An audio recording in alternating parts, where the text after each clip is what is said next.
In this episode, ladies and we about to rock, rock, ladies and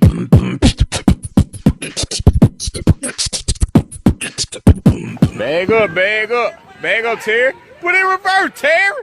Put it in reverse. Oh Lord, ow! Joe, I've only read some of the things that I've been able to read, and it's an extensive list of experiences, an extensive list of accolades. He is a musician. He is a playwright, an actor, a performer, a beatboxer, an MC. Like, where does it stop, man? This guy he's a high chief, Tulafale. He is a high chief in Samoa, that is. So we're going to throw up our ones in a second.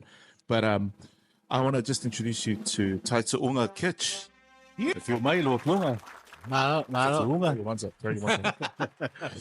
yeah, more. There you go. Whawhakaile ko ware avongoa, whaikako whai moi ne nei pō. Ia whakuloa u fo'i o wā ka ngaka le whangua, ka ngaka sao, o wā le ngalo ka ngaka yagara, ka ngaka kaukala yukambear wa mele ia e Samoa I ola le alofa le whalualo. Ia me ngā e whai se upu alofa o wā ka ngaka le whangua, ka ngaka apuliki. Ia. Wow. Thank you. That's Brother. so funny. Oh, welcome. Just acknowledging our First Nations as we always do. And yeah, what a blessing. Shout out to Mosul Chang. Yeah, been doing a lot of stuff with him for years. So yeah, I saw him and I was like, oh, that's awesome. And then we had each other on. So yeah, it's what a blessing to be here. So thank you. No, thanks for coming along. Also, like, it's been man, it really has happened quickly. Like, your willingness to come on and share what you have with us. We talked about how we're going to approach this, where we're going to start, where we want to go, and for those of you who are listening again, Kitch, as he loves to go by, is wanting to go anywhere. I even asked him if he would like sort of a conversation flow to sort of help out with where we might be going. He just said, "No, don't worry about it. We'll just take it as it is, and we'll play what's in front of us." Just to use a football analogy. So where do we start? Also, like, can I start with? I love the fact, because I've never been across it before. So for those of us that don't know, High Chief. High Chief Whangali Tulafale. Yep. Right. So for most of us, it's either High Chief or Orator. Tulafale, right? Yeah. And for that, it's like that's pretty like it's new for a lot of us to take in. So tell us about that. All right. So there are certain matais in Samoa who where because they're high chiefs or ali'i. Yeah. And there's a Tulafale or orator. Yeah. But there are some villages that have both Tulafale Ali'i. So those who know, I'm from Sapungawa, Falealili, Ainga Mangu Samoa, Isamaeli. And my title is Taitu'uga and Toiloma. They're the two brothers together. Now, in our whailu benga. So those who don't know, this is where you got to start researching for yourself, which I started my journey many years ago. Our whailu benga in for Sapungawa, it says, I'll just fast forward it to our bit where it says, Taitu'uga ma toiloma o le mangu koisivi whangoko le kailua. Now translate it, o le mangu, the bird, fishes from the koisivi, from the cliffs, fishes from the cliffs, whangokala kailua, and fishes from the cliffs and fishes on the reef, meaning the title is a high chief and an orator. Wow. Yeah. So it's even in our langi, when other makais will come, like to say, like Mauso, he's a baikimu, he's from a whenga, I would say, feel made of Whianga Kusamau. Kusamau was their district, Tumua Kusamau. Wa whakamaulolo, and then if he replied to me, he go, malio maya kai kuunga o mango koisivi whango kailua, So and I used to always hear that from my uncles and aunties. They go, malio mai koiloma o mango koisivi. So there's a long there's a story, the storylines which my grandfather, Te Mā Taitu'uga Toiloma Whalolo'u, he told me about how we were once high chiefs. Okay, I'll just make it really, the story quick. We were once high chiefs, and the other two, Mai Lopa and Levasa, were the orators. But as you know, the orators are the ones who receive a lot of the gifts, you know, the fine mats. And one day, I'll just make it quick. One day, Taitu'uga Toiloma said, hey, you know, what if we become orators too? So they had a little meeting. They said, yeah, avelo ipu vasa ya oi. So you just imagine like a cup for afa. So they, yeah, apu ipu vasasa ya oi, mai lopa, apu ipu vasasa lea vasa, kai kunga koiloma. So we all have the same power. Ah. Yeah. So then the mai lopa lea vasa became high chiefs as well. Kai kunga koiloma became orators as well. So that's just a quick rundown of like our little history of kai kunga, which, you know, the old people told me of how we became, because originally we were just high chiefs. Yeah. But then we realized, hey, manga, yeah, kula ko koa, you know, so that's when the whole, we don't know how long ago that was, but it's part of the history of, so that's where a lot of people in Samoa will know kai kounga. You can say awhionga kai kounga, or whikalainga, or ko wha. So awhionga is obviously for the high chiefs. You know, there's certain villages that say susunga, like susunga maleokoa. I think all of Mongongo are all susunga. Luffy, I think Luffy as well, or susunga. But then there's awhionga, all right? But then if you say to an orator, you always say like whikalainga or ko wha. Yeah, so that's where I wanted to ask that question. Because there is certain you know, with you know, for the ali'i, you know, for the high chief, and then for the orator. That's why I was just like, because it's such a blend, you know, when you welcome through, because there's certain protocols, right?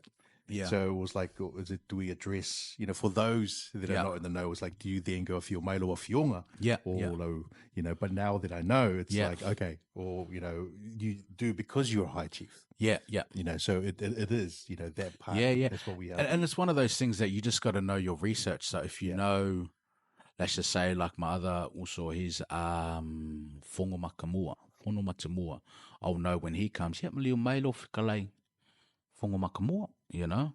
So I wouldn't say, a whio mai a whionga, because he's not a whionga, he's a, you know, whikaleinga, like, you know, so it's just, it's one of those things that I had to study, because I'm a New Zealand born, you know, and it was more of the passion of wanting to know, because when I got bestowed the title, like I was shocked. My mom was shocked, because obviously my title will usually go to a older, you know, person who's really strong and then, you know, in the angangu'u. But I was on my journey. But when my beautiful grandmother, Mama Siolo, she decided to, you know, gift it to me and my other uncle, you know, because I was supposed to get the Mangu Samoa, which is the lesser one, you know, because obviously you start off from the ranks before you go to the Sa'o one, you know, the Sa'o title with the main paramount chief for the clan. So when 2018, when my mum and my stepfather, they, you know, put the iokonga, whapenga, and they said, okay. Our old people said, oh, we're not going to give Kitchener Mangu Samoa. You know, and I was like, okay, you know, so I was like, oh, you know, honor and respect my old people, as you do. But then they turned around and said, no, we're going to give you a keiku'unga, like your grandfather. Wow. Oh, my God. I cried. My mom cried. My mom was like, no, Liai, because she knew the responsibility. There's big responsibility. Like, you know, and because the only reason why we got the title is my grandfather, keiku'unga Esau Rokeni. He was obviously the sa'o. From the stories, he was like the master of the angangu'u. He was so powerful when he would speak, and he stayed in the ngu'u in Sapungawa. So when my grandfather passed away, there was like a 2 years of debate of who's going to get the title. So those who don't know, the title doesn't belong to us; it belongs to the clan, and the, you know, so it has to go back, and then they decide. So you're basically the caretaker.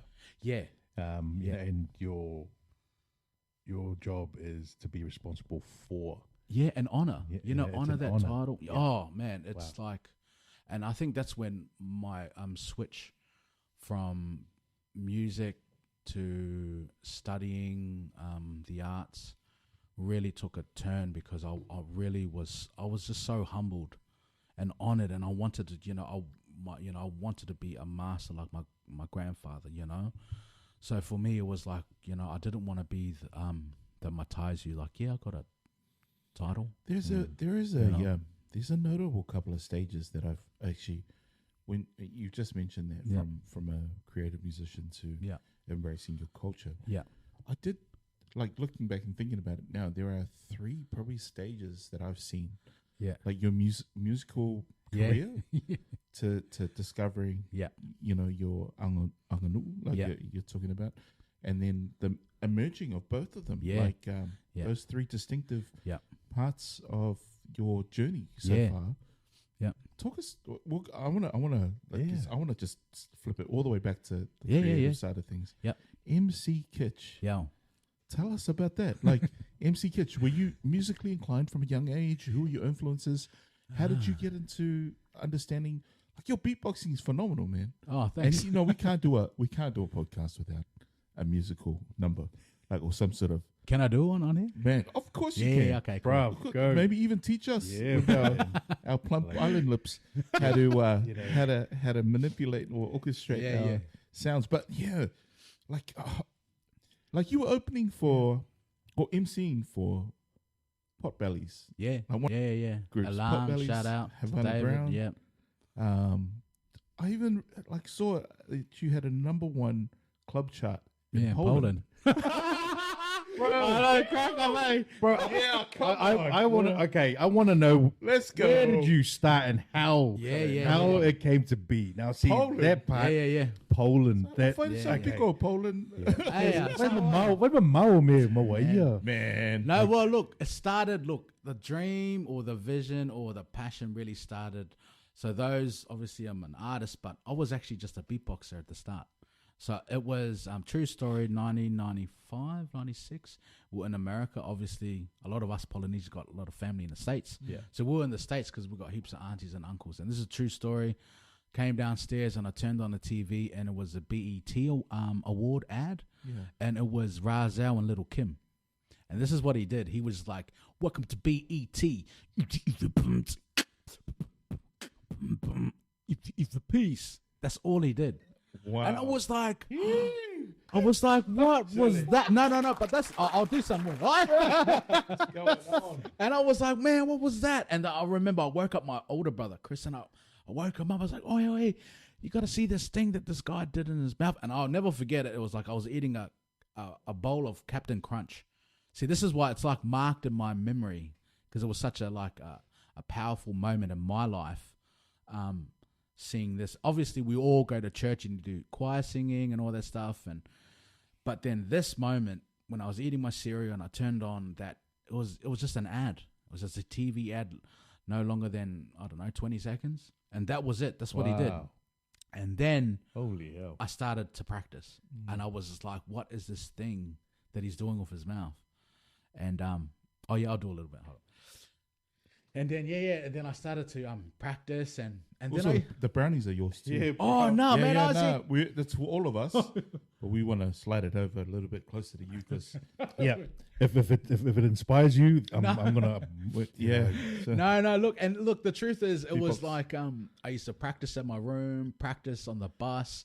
We used to always leave school a little bit early and go to Logan PC Wesche to break dance there, and we used to beatbox. I used to beatbox on the train line. I used to battle people from the Binley train line. Yeah. So this is like, because when we first moved from Australia to New Zealand, we lived in Logan, and wow. we used to live in Greenwood Heights. Yeah. Opposite the Argonaut shops. Never heard of Greenwood. Argonaut shops. I know Greenbank. But Yeah, this is the RSC. Sorry, Greenwood. my mind reset to Greenbank. Oh, true. Now Greenwood. Yeah. So it's opposite Argonaut shops. There's like units there. Wow. Yeah. There. We lived in there, and we used to go to the shops. My brother went to Maple Park. I went to Harrisfield primary school.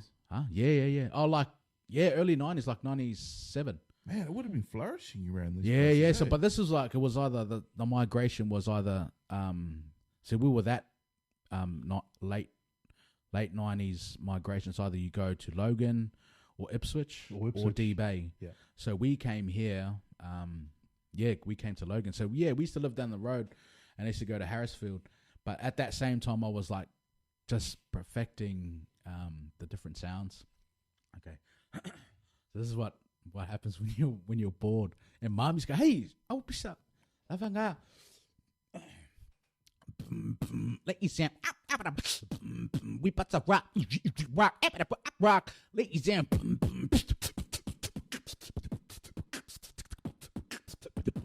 Spit to the back.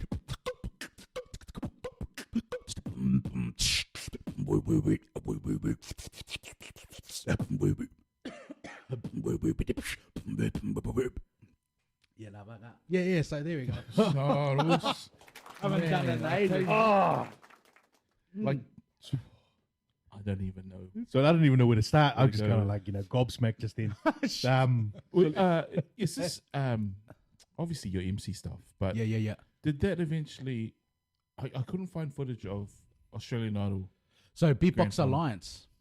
Was that with Joel? Me, Joel, Thomas the Tank, rest in peace, Morsel Tank, Wayne the Wiz, Hope he won.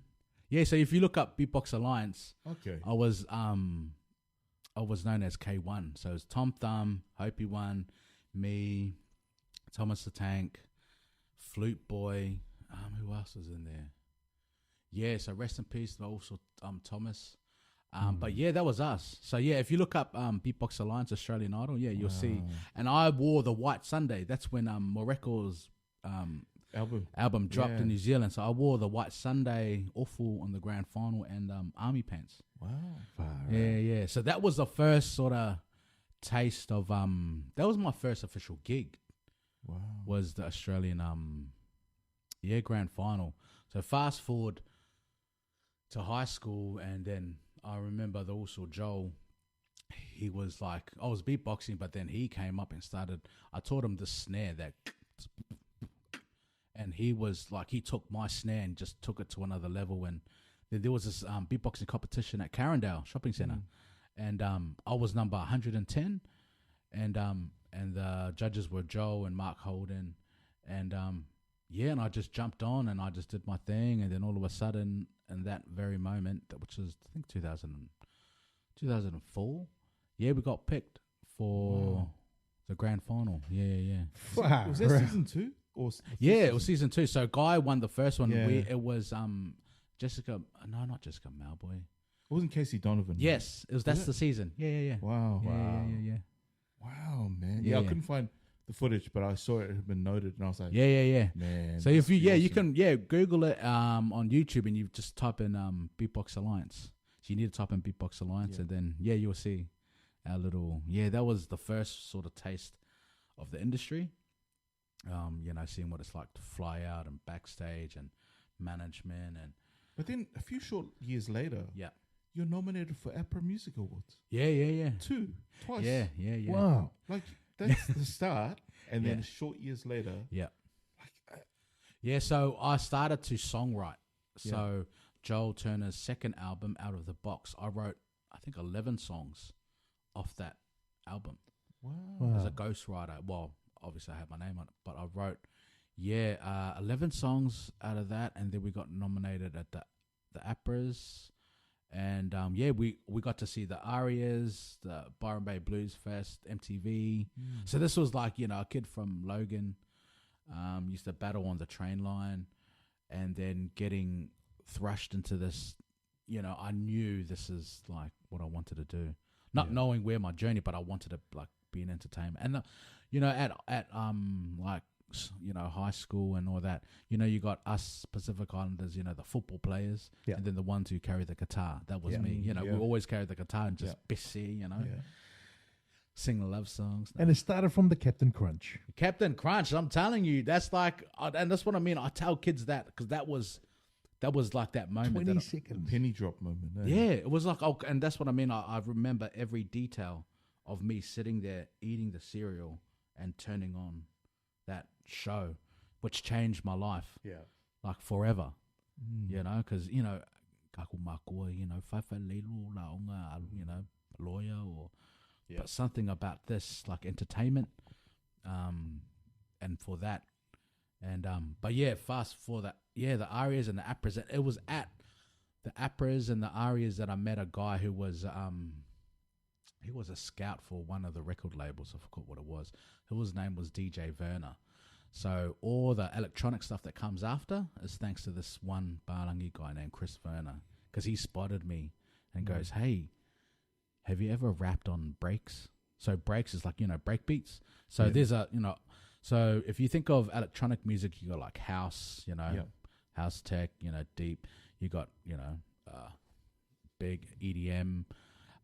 You've got dubstep, all that stuff, you know. But then there's breaks, which is pretty much the break beat of a hip hop beat. Okay, so if you have it's almost like if you look at a break dance battle, it's the break beat. So that's called breaks. Yeah. So there was a group called Breaks in Anna in the early 2007. After 2 years of touring with Joel as a modern day poet, I left the group. And yeah, this amazing guy named Chris Werner, who was working for the record label, was like, "Hey man, you want to try and like rap and beatbox and MC over break beats, like electronic music?" And then that's when that door opened. Wow. Yeah. So that was at GPO. I'm not sure if it's still there. GPO and Old Empire. That was all the dance scene. And so I not left hip hop, but I left that genre of hip hop and I started to explore. Yeah. You know, electronic. Yeah. Well, which leads me to that part where my wife loves EDM. Yeah. So I was jamming one of your jams. Oh, true. I knew. I think it was like I was like, I know she loves it. Like she loves their style. Yeah. And so I played your jam. That was the Fale Ali'i. Oh, yeah. And she was like, "What's this?" And then I was like, "Oh, just something." And she's just like, "Oh, I like this." And she tried to grab her phone to Shazam it, you know. And I was like, "Nah, it's on our Spotify because we share our." Yeah. And so I was like, I've already added it to the list. And she's like, "What is it?" I was like, you check it out, bro." Oh man. She was like jamming to that. So she loves that electronic, dance. And when I was listening to it, I was like, "Bro, there's a vibe," and you got that vibe. But thanks. You also had like a bit of reggae. Yeah. There was another track, Positive Thinking. Yeah. And so but it was still in that electronic, that sort of vibe. Yeah. So that's how you got into it. Was through Chris. Yeah, through Chris Werner. So shout out to the old school Breaks in Anna crew. Chris just introduced me to Breaks, and he invited me to GPO, the nightclub, and and then I loved it, and that's when I knew that I love not just hip hop but music, like the arts, because I really enjoyed like rapping and singing and like scratching. So that was the thing, and then the word got around in the valley about there's a Samoan guy who's not doing hip hop, because we had our hip hop clubs like Mercury and those those old school hip hop days. I wasn't playing there. I was playing at these white clubs.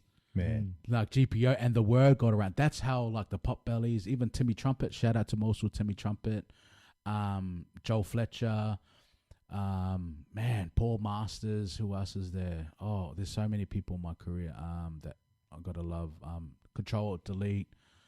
Oh man, I've got a list of just different DJs, and the guys in Poland, Taito, he's like a massive #1 DJ in Poland. That's how my music got there, because he heard of what I was doing. Wow. And I was like, just played in the club. Yeah. And then they just the word got around, and then the boys at Pop Bellies, shout out to Dave and Ilan. And, they just started like taking me on tour with them. Yeah. That's awesome. So I was like going to Melbourne just to MC. That is awesome. Yeah. This is before Joel Fletcher, met up with Savage. This is before Timmy Trumpet met with Savage and had Freaks. Yeah. I should tell you the true story. I was supposed to be on that record, Freaks. Wow. Yeah. But the record label didn't like my voice. True story. Not too gravel. No, but I'm so glad Savage, man. Shout out to the also. He killed it. But yeah, that's a true story. Yeah, true story. Wow. I was supposed to be on that record. Wow. But the record label didn't like my voice, which was sometimes I was like, man, you know, I work so hard. Even Joel Fletcher, you can look up my earliest underground hit is called Baby I Like That with Joel Fletcher and Reese Lowe. This is like the early beginnings before EDM like blew up around the world with Avicii and everybody. Melbourne. I want to write that down. Yeah, what's it called? Baby I Like That. Baby I Like That. Yeah. Okay. And I'm making note. Note to self. Yeah, Joel Fletcher and Reese Lowe featuring MC Kitch. That's my first underground Melbourne bounce. So before so if you don't know Black Eyed Peas, you know, remember when Black Eyed Peas came with their record, it was all electronic, but their first, I guess their second, third album, the rumor is they went to Melbourne. That was even before Fergie, Yeah. They went to Melbourne and they saw the scene. Melbourne's underground dancing is like insane. I was going to say, did you ever move and live in Melbourne? Because Melbourne would have been more in line with... Yeah, well, no, I just went back and forth. Shout out to Orange Whip. That's one of the OG clubs I used to play at with Joel Fletcher. Brendan Shameless is another amazing underground, underground Melbourne bounce OG. They used to fly me down. DJ Nat used to fly me down. So this is what I mean. It was like from hip-hop, and then all of a sudden I was working with the Breaks and Anna crew, and then the people in Melbourne heard what I was doing, so they flew me down to start. And then I jumped on the track with Joel Fletcher and Reese Lowe. Wow. And then that's when I blew up in the underground dancing. So if you look up, Baby I Like That. It's so funny when I listen to it, I'm like, oh my gosh, you know, yasonga single malo, you know. Hey. You know? Wait, so when you listen back to it, do you go... No, or do you go, you boy? That's when the lyrics have a sting. Yeah. bit of No, I'm like, man, yes, I like sons. My two boys are like, you know. Don't sing like the Sons.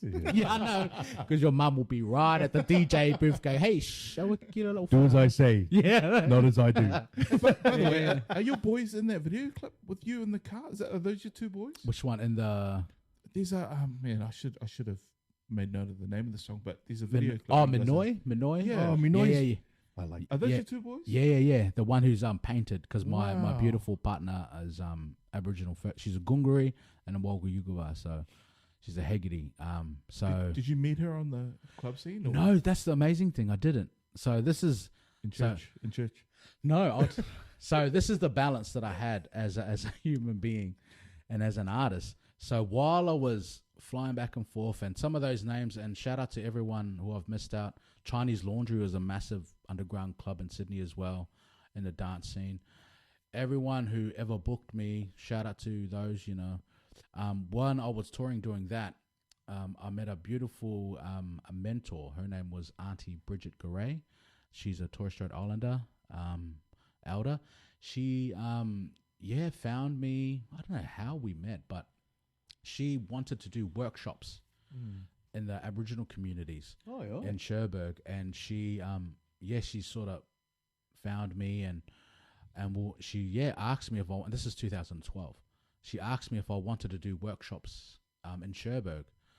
Now, if you fast forward it back 2009, obviously there was that incident with our First Nation and the Samoans. Yeah. Oh, yes. So Yeah. So I was in Canada at the moment. I was touring with a group, Drew Peru and Ethic. We were at the Harbourfront Festival in Toronto. And I remember receiving an email from Pam Parker. So those who know the mayor back then, it's 2009. Pam Parker, shout out to her, the Logan mayor then, sent us an email about the tension between our people. And she asked me if there's any way I can come and like calm our community. And then at the same time, the tsunami happened in Samoa. And she asked if I want to do like a fundraiser. So not knowing I was going to fall into as a cultural facilitator. So I didn't wake up one day and go, I'm going to be a facilitator for youth. It was just, I don't know, you know, I always say, Lea Kua, you know, Heavenly Father had a plan. So I'm doing all these clubs and these festivals, from Future Music Festival, Stereosonic, Park Live Festival, or electronic festivals. And then this turn of events happened when Auntie Bridget came. Logan was in a bit of a rough patch with our First Nations and Samoans, and we're trying to calm down our community. I didn't even know much about our First Nations then. I just like Samoan, you know, all day, every day, 685. But then Auntie Bridget introduced me to wanting to go to Cherbourg, which is a Aboriginal community about 3 hours from Logan. It's about 3.5. Is that north of here? Yeah, so you go up to Gympie and then you go inland. Yeah. Inland for about an hour and a bit. So, and then I realized how beautiful and how powerful our First Nations, like us, you know, Malosi le Angongu'u, le Anganga, the spirit, their dance, their culture, and learning the history of how that was taken. This is the turning point as well. I realized going to these different communities from Cherbourg, Warrabinda is up Rockhampton, inland, Warrabinda, Hopevale's up Cooktown, and then inland, Mount Isa, Arakoon, Palm Island. I realized that our beautiful people were their culture was taken. You know, the foreigners said, you're not allowed to speak your language anymore. By the way, we're going to take you from your land and we're just going to put you here with this clan. Oh, actually, we're going to get these people too. So learning the history really burnt that fire for me. There's a thing I always say, ele mu maka ku ngoa, because a lot of our parents know what it's like to mu maka, you know, doing the umu. Yeah. But we don't. You know what I mean? Yeah. We haven't had that privilege. No, we more say mingi and you know, more from the gaming. yeah, I know. You know, so I always barbecue. Yeah, so you know what I mean. So I always say, ele mu makalukungo, but e mu la ufaku ifi iloa kakwangu. Yeah. So that fire didn't burn like how my parents used to do the umu, but that fire burnt in my heart that I was like, man, my parents just ring me up and they talk Samoan. The language is like there. You go to a funeral and you hear the Makai speak, and then all of us boys like, oh, here we go. I'm going to go outside. They're like, hey, you know, avile ia konga male, you know, pushpi supu. Yeah. And, you know, so, and then I realized that it's always there. But like, you know, it's like you didn't really see it. Subconscious, eh? Yeah, like it was there. It's operating around us. Yeah, and it was like, you know, even, you know, you go home, whai loko, wha feta, and then you just start automatically singing. Yeah. You know, and then you find the local and it's going for like 10 hours and you're just like, oh, yeah, amen. You know, it was one of those awakenings that our beautiful First Nation had their culture taken. And I have my phone call with my parents and I go to, Whale Velave, the culture's there. And that's really like almost like the switch happened for me. 2012 was that movement of, I guess, the consciousness of who I am, who am I as a human being, because I love the arts, but then I was moving in such a different thing where I didn't know that I was going to be a facilitator. But I, you know, like I said, you know, Heavenly Father has our plan for all of us. So I was moving in these festivals and, you know, flying every weekend, and then I was coming home and I was going out to the bush. And I was sitting down with all the local. I have met some strong medicine men, like magic men, who I've obviously a lot of them have passed now, and they've taken me out bush, like men's business. But before that, my awakening, I want to get God. I want to get my kakao, my malo fear. And funny enough, shout out to my cousin Lolo. She married into the Suluape family. Oh, yeah. And we went to school together. And she moved to Samoa. And I was like, Shane, what a fresh one, you know. She's going to Samoa. But then she came back to Logan, and she goes, oh, my husband's su'a whamangaku. He's kakao. I was like, oh. And he goes, do you want to get it done? I'm like, yeah. I didn't even tell anyone that I was going to get tattooed. I told my mum the day I was lying down getting guard, and that was a switch. It was like I put the key in the door. I didn't like kick through it yet. I just like opened it, and then flowing from that whole journey of, okay, I'm learning about culture. I'm learning about how much that it's been around my whole life, and not taking advantage of listening. And I think a lot of us, when you sit there and you hear the Macais talking, like, okay, we'll just go wait at the back and wait till we get called, but not embracing it, as much as what we normally do. And then when I finished, I realized that, what, I've got this marking on my body that our ancestors have been doing for thousands of years. What a privilege that our culture kept this. When the missionaries came in 1830, John Williams, Sapapa Ali'i, all of that, when they arrived, and Kalilili, which is important for us, Samoan Kalilili, but I always think to our ancestors that's kept the kakao, like the way it should be with the au, and that was the awakening of who I am as a son of Samoa. I'm like, wow, this is such a privilege. And at the same time, I was like touring, finding out who I am, and this door was starting to awake. And then that's when I met my partner in Cherbourg. Wow. Yeah, not in the club. Well, actually, not in Cherbourg, in Mergen, so the country town next to Cherbourg. Yeah, the coffee shop. Yeah, in Mergen. Yeah, up in there. What was the coffee shop? I forgot what it's called, but yeah, in Mergen, that's where I met her. Wow. So tell us about. Oh man, I've got another question. Yeah.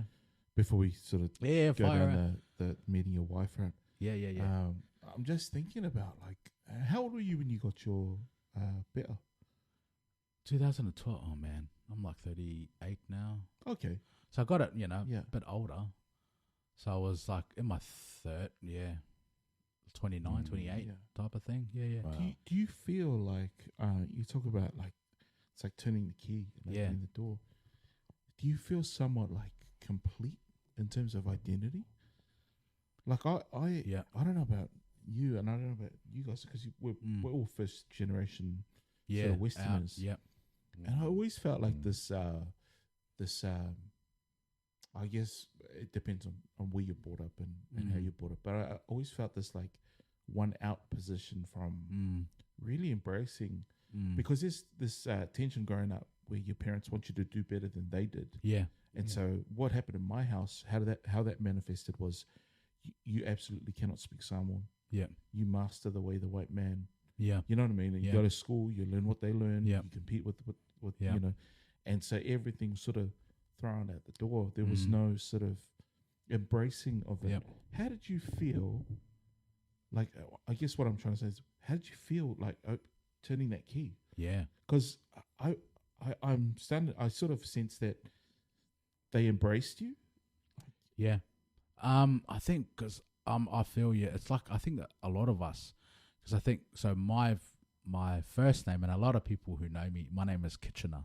That's my full name, and it's almost like our parents, gave us Western names to fit in. Almost to fit in. Like my brother's Christopher, my sister's Laverne.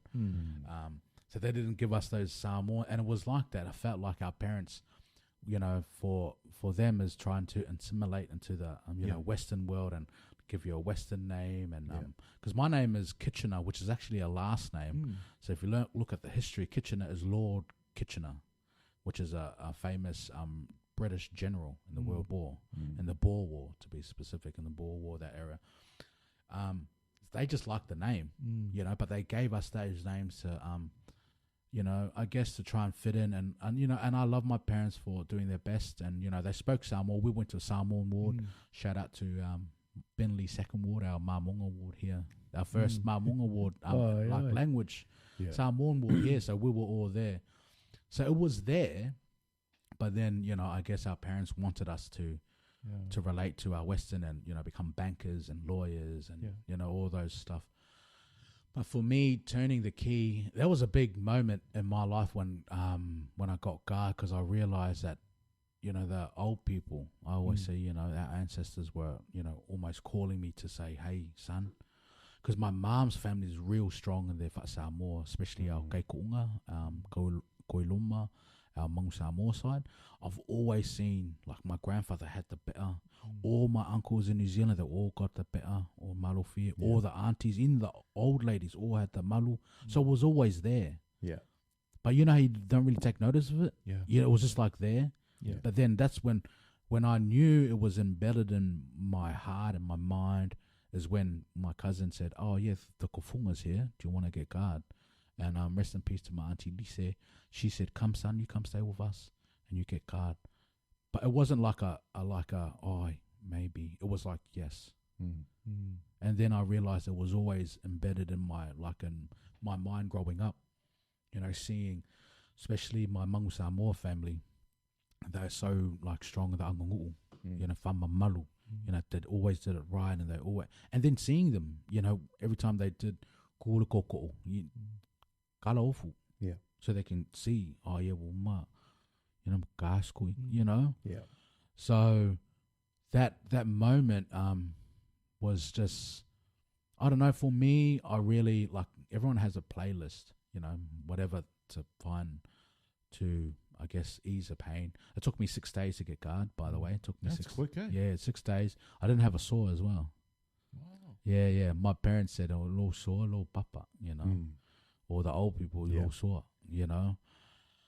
And, yeah, for me, it was such a spiritual moment for me. I didn't realize how spiritual like I am because I really wanted to have my playlist of all the old Samoan pieces and just really try and like connect to like the pain, the journey of it.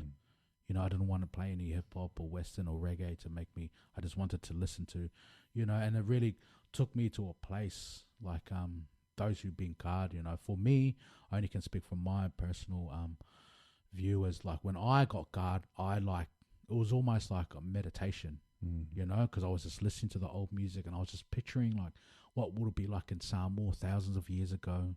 You know, that's what I was like. I was channeling that for my journey because I really wanted to make this, you know, if I was in Samoa thousands of years ago, what it would be like. Yeah. You know, I had a few, I guess my wife makes fun of me. She goes, "You just lost a lot of blood, so you're hallucinating."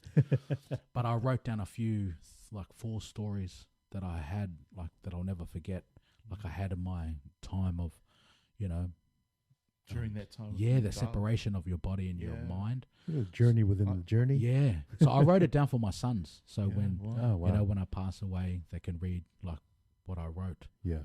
And then, you know, hopefully that, you know, when they go through their journey, they can read what I experienced and, you know, hopefully, find something that, because, I just really wanted to channel that old way of Samoa and just really embrace that, the pain, because it is painful, and just, and the meaning of why you wear it, you know, and that's what I mean. When I finished,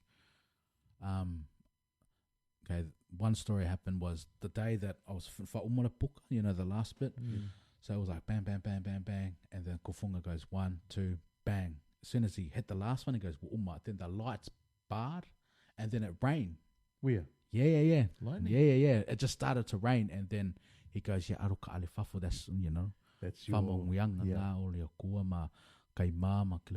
know, the old. So this is where the I guess the church world and the ancestry world coming together. You know, as the Heavenly Father's blessed you, and the twins and your ancestors are blessed you. Yeah, and it started to rain. As soon as bang. Yeah, so when I saw a kaile outside, he goes, yeah, that's one of those moments I wrote down as well for my kids. Like,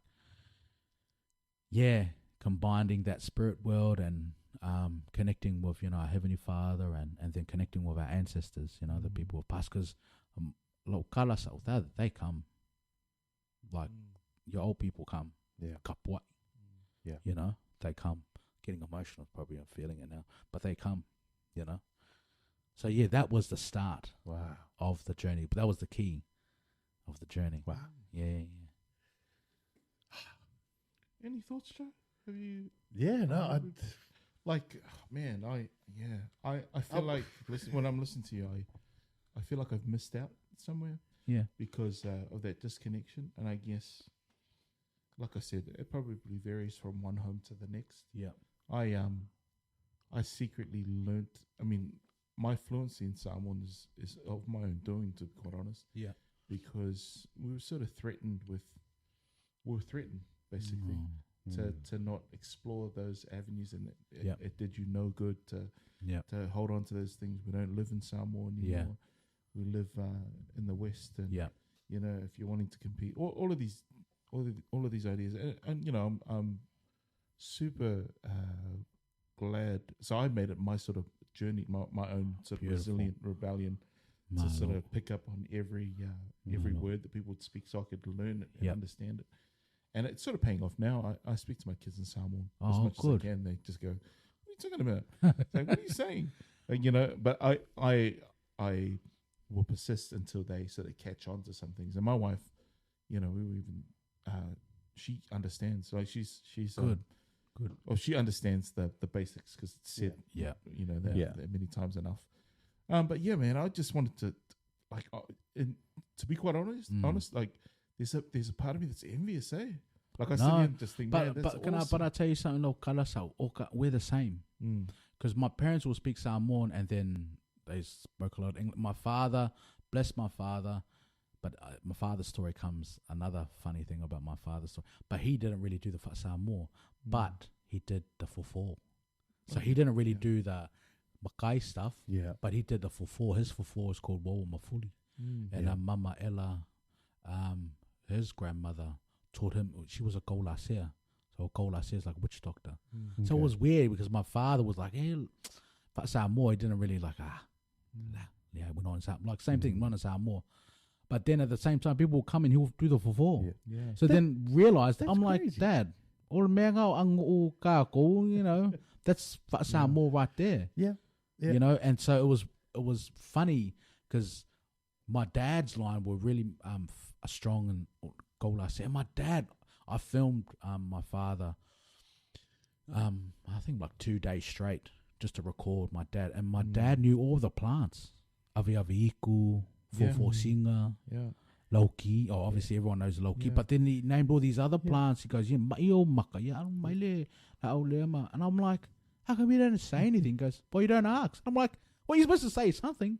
That's funny. You know, my dad's gifting isn't for 4. He's actually a nurse. Oh, yeah. In hospital. And like, even now, like, he's telling me about a workshop he went to where they learnt they were merging Eastern massage techniques with Western science, culture. And he was over here about 6 months ago and he was slapping me around, showing me his for. But even before then, like, he would always do the for people. And I thought, man, this guy's got some gifted hands. Here's the thing that it bothers me, is, you know, the English term for it. Like, you know, when you hear, witchcraft or anything like that, because there's a lot of negative connotation that comes with it.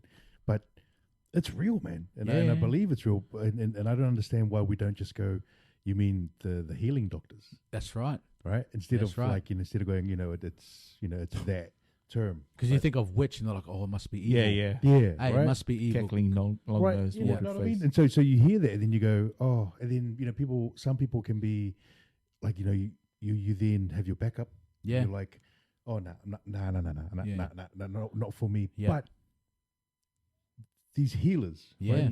The for-fours, and I'm gonna start my own trend and call them the healing doctors. Oh, got it, man. You know, gang. It's gang term, bro. It's gang term. Yeah, gang term. When I was a kid, man, the rugby injuries. Oh yeah. How many ankles? See, that's different. That's different. I was like, okay. I've lost my ankles. I know. I was like, Dad, no. They told me 2 weeks, bro. And he'd stand on it, and it would pop. And the next day, I was walking. Yeah. Like, dude, this defies all. And I remember my coach going, man, are you trying to pull like a couple of games off the season? Nah, man. Yeah. I said, no, my dad stood on it. I said, And that's the thing that they know. Like, they know. Yeah.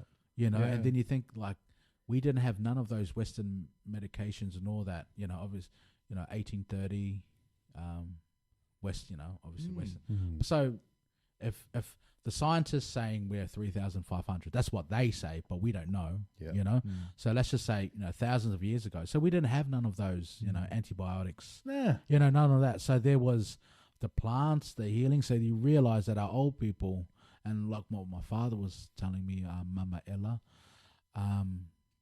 she'll know all the plants. Wow. And my dad was that kid. That's she'll crazy go, good. Lamanua, lama wha. So she'll number them. And my dad will know, oh, yeah, it's avi iku or 4 I'll quickly run and grab that one. Man. Yeah, so it was, and that was like another thing, like realizing, you know, even though our parents were like, you know, get into the Western world, but then realize it was always there. Like, Fale Velave, you know, you'll watch the family makais do the stuff, you do take the boxes, and then next day it's fine. And then you'll see my dad for us when we're ki ngā, even like we're flu or mai, he go, yeah, mai lau ki ngā. Yeah, so kokolaro, and then he'll for us, you know. And he said, yeah, it's a gift that his grandmother passed to his mother, Nana, ngā upu, and then she passed it to the siblings. And then I asked him, you know, how to do it, and then he passed it on to me. He goes, you know, when I'm gone, you know, you're faithful for kameki. Oh wow. Yeah. So that was like blew my mind, like how much knowledge my dad knew. But I was like, and same thing goes, well, you never ask. But how much of that sits within us, though? Yeah. Like, you know what I mean? Like, I can't remember what it was. It was my boy. You know, I was just thinking in a few short years, he's grown now to understand that I had a bit of a football career, like a rugby career. Like, I never said it to anybody, never shared it to my kids, especially. I said, I mentioned something about rugby and training, and he looked me square in the eyes. Did you run? No. I was like, sorry. I was like, Jess, I said to my wife, can you tell him? Can you inform your son before I have to? Tell me how many times you watched me, like, you know, like, bro, I just couldn't believe it. Then I thought, how much do I know that I have not passed on yet, that I'm just assuming that they will catch on? I have a responsibility to pass it on now. Do. Like, you know, like you do. No, that's true. A very good point. And it's like one of those things you realize, you know, we're getting pretty deep here, but life's too short. Yeah. And the amount of knowledge, like when my papa Taitu'uga passed away 2016, I was, so I named this is the second phase of, now I've opened the door, but this is kicking the door down. So this is when this comes. Kicking the door down was my partner saying, I'm pregnant. And I was like, okay. She goes, it's a boy. I was like, man, and this is when I want to name it a Samoan name. I don't want to name it a Western name. And this is, and I said to her, let me ring my mum. So I rang my mum. She lives in Samoa. Well, she lives in Pango, and she was in Samoa at that time. And I said, Mum, what should I name like your grandson? She goes, I want to name it after your papa. And I said, oh, Taitu'uga. And she goes, no. And I said, oh, what? Because I've always known him as Papa Taitu'uga. Yeah. So this is where the turning of like, holy crap, I don't know. She goes, no, that's his makai name. His kaulelea name or his birth name is Esau. And I was like, really? Yeah, but because I've always known him as Papa Taitu'uga. And that's true, because we only know them as their makai name. Because that becomes their first name. That becomes their first name. Yep. So that's when I was like, oh my gosh.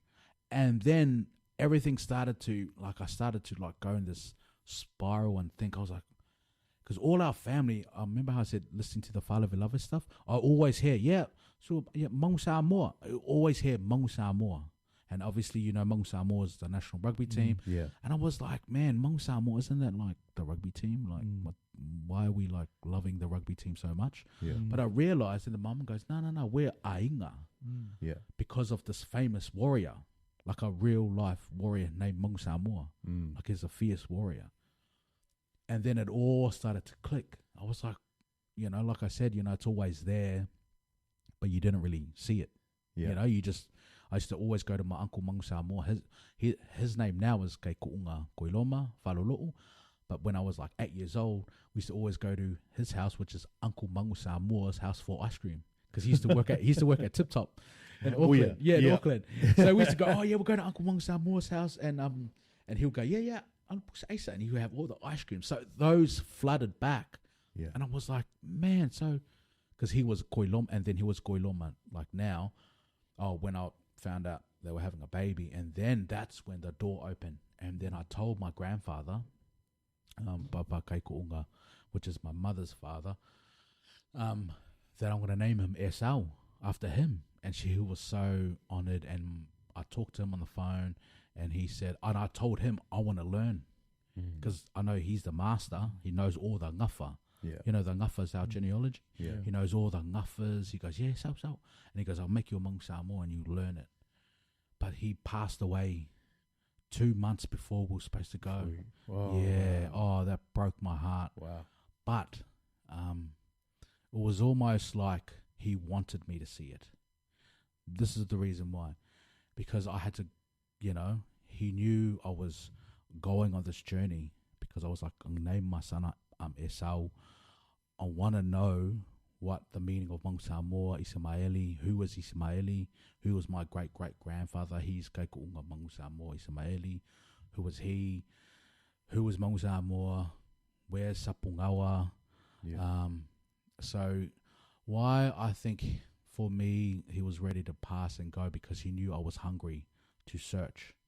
So when I went there, this is in my theatre show as well, the final gift he gave me was I got to witness his like funeral. And not just, you know, we all go to funerals, but actually having like kalelangi, where all the makais chant and they walk around, Kula Malo, hey, and they come with the palm leaves. So it's on my YouTube channel, you see, because I put it up there, and so I asked all my uncles, have you seen this before? And that's when the ngu'u comes and they do the chant for Wow, yeah.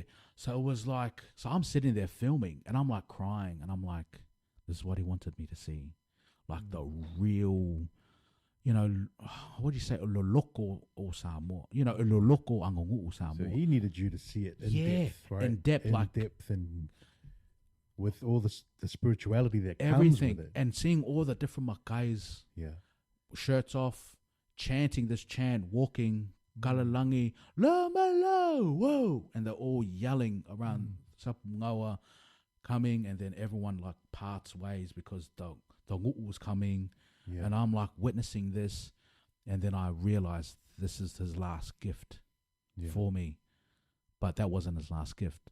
This was his, I call it this was my second gift. My first gift was the hunger to learn, because now I knew my family clan is important. So that was the hunger. The second gift was when he passed away, I got to witness like the real angangu'u, you know, or the iakongas, all that stuff. But then seeing like the ngu'u come and do their protocol, cultural protocol around when a Kaiku'unga passes away, you know, I just sat there and just cried, and I asked my uncle, he's like, I've never seen this one before. And I realized how important my papa was for the ngu'u, and how much he served for the ngu'u and the kalesia.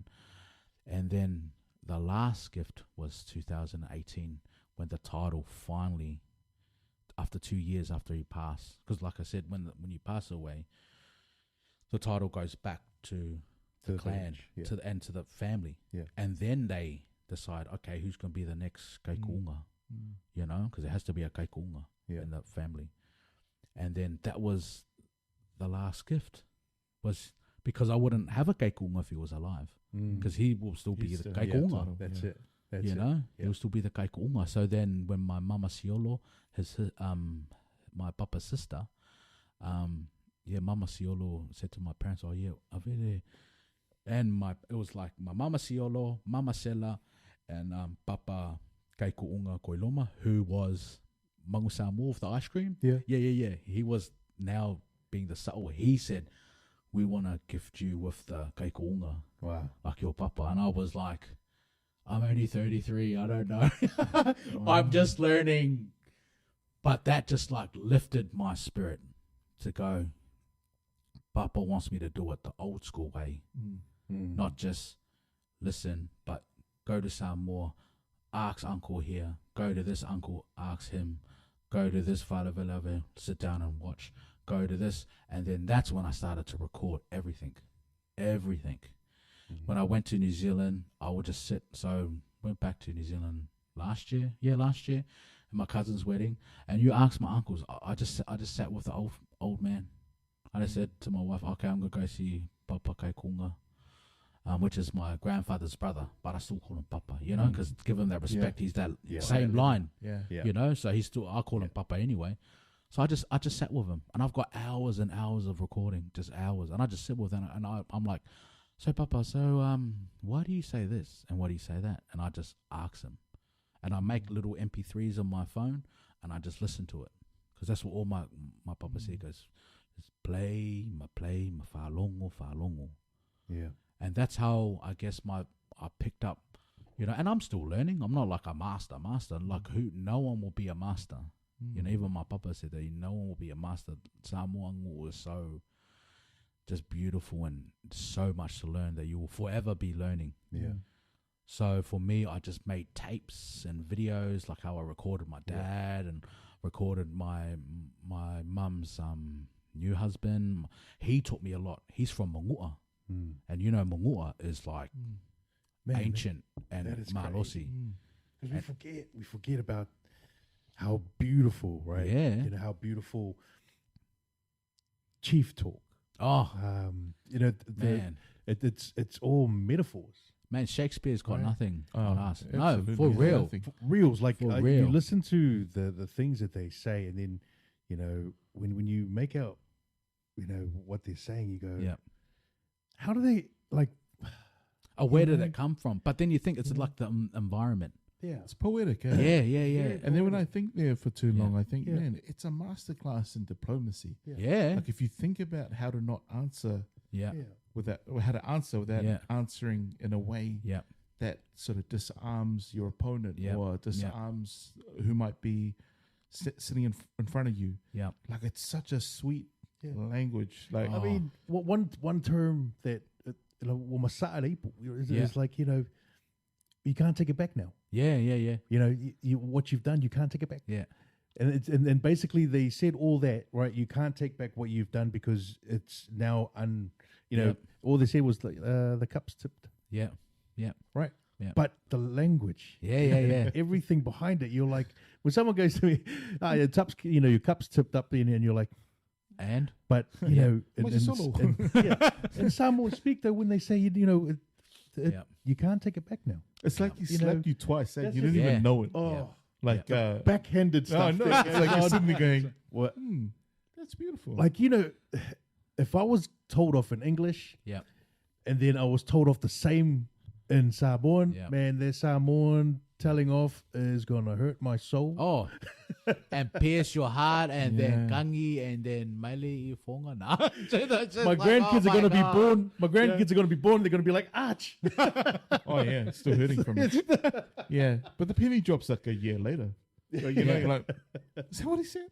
Yeah. Oh man, But to your point, you Yeah. know, you're saying, like, you know,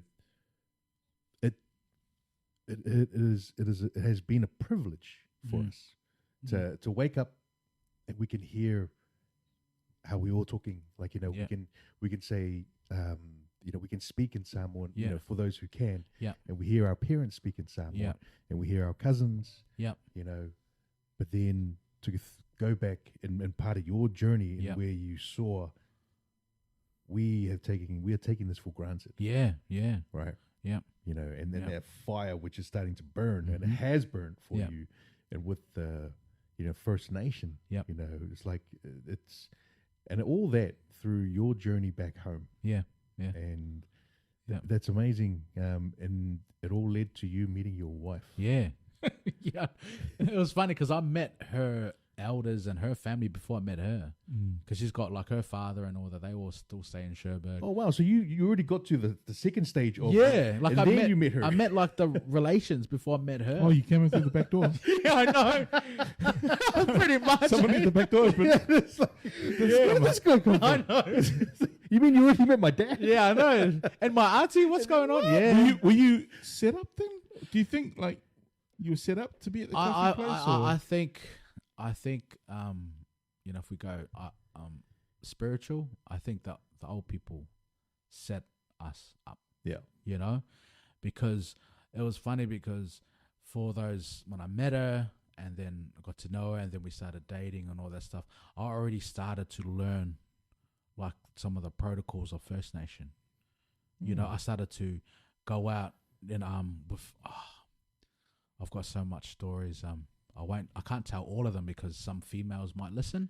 So there's a big protocol of male, men's business and female. You know, Was that what you meant by men's business? yeah, yeah. Because I had the privilege of meeting like some powerful spiritual men, like they call them like magic men or clever men.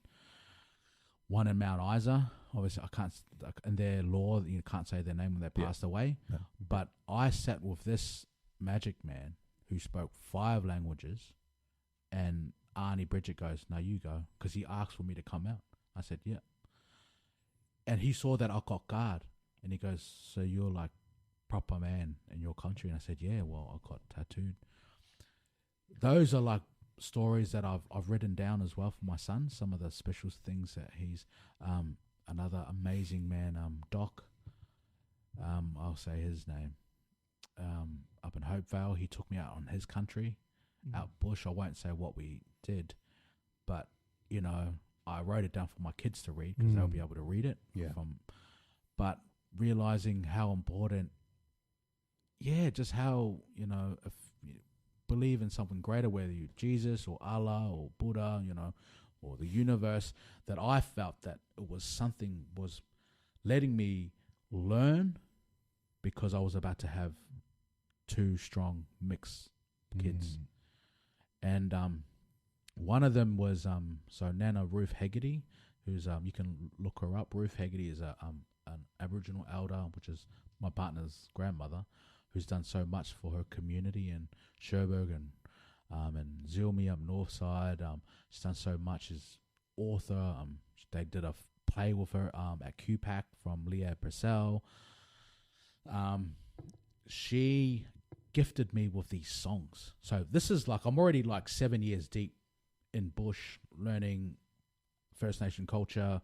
I'm in deep learning my Samoan. I'm not like a master, you know, I don't know how to hold not a proper conversation. I can speak Samoan, but I can't. But you know how your parents go, "Oh yeah, fine, for Samoan." But you know, I'm like, "Man, I'm pretty good." He's like, "Yeah, it's okay." Yeah. But I was learning the Makai way of talking, and then all of a sudden, Nana, she gave me these songs, 4 songs that were from, I think it was from QUT, which was 4 magic songs.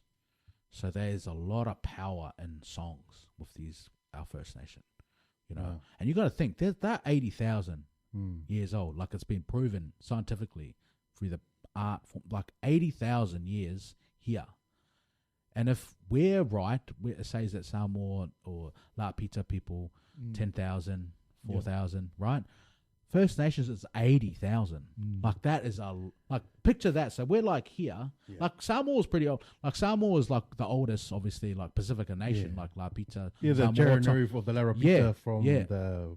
If that's right, from Taiwan down, mixed Papua New Guinea, all that stuff. So let's just, I always say we're about 10,000, 20, because, you know, from our migration, But then you think, first 80,000 that haven't left. That's like 80,000. So their songs are so powerful, their medicine so powerful. And Nana, she said her great uncle was like a magic man, and the university traced the bloodline to her, and that they found recordings. So thank you so much to that beautiful white man in the university who recorded him before he passed away in 1964, if I'm correct, 1964 in Warrabinda. And he sang these 4 Gungari songs. So that's with their nation, Gungari Nation, which is out Mitchell, like Roma. Oh, yes. Out those ways, out west. So it's like 7 hours. Yeah. So that's their, you know, their ngu'ung is Mitchell. And so Nana knew that I was going to an Aboriginal community called Warrabinda, and that's where he'd passed away.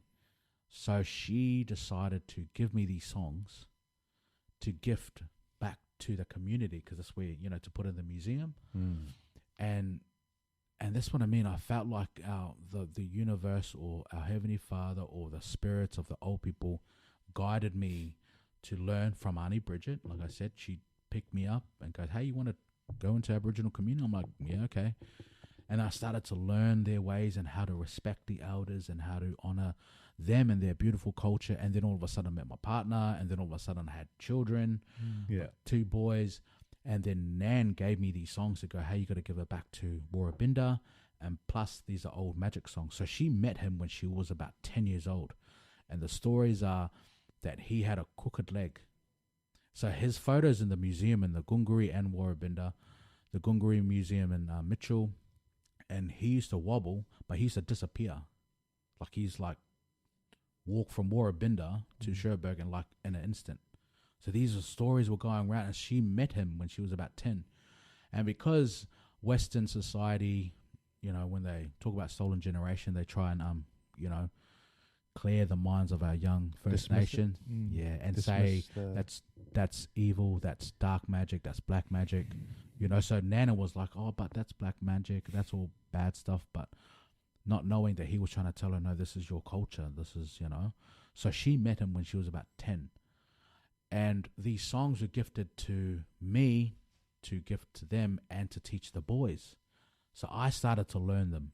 Wow. Because I was like, and there was the other opening. What kind of father am I going to be? Am I just going to be like 685 all the way? Let's just do angangu'u. And I said no, because there's some things that my partner can't learn as a woman. And then as a man, I can show them. And that's what I mean. All these different communities that I went with, all these different elders from up north to Cooktown, out bush, to all the way inland. And then I realized when Nana gave me these songs, I started to play to them while they're in the belly, so they can start hearing the rhythm. And you know what it's like when, you know, just like the angongu, when you start saying or learning the ngafa, there's a feeling like they can hear you. You know the old people? Ui, kala whai au, o whaile kala o kai kunga, sau. You know, that's how I picture it. Yeah. Like when I start to learn the ngafa, it's like they can hear us from the other side.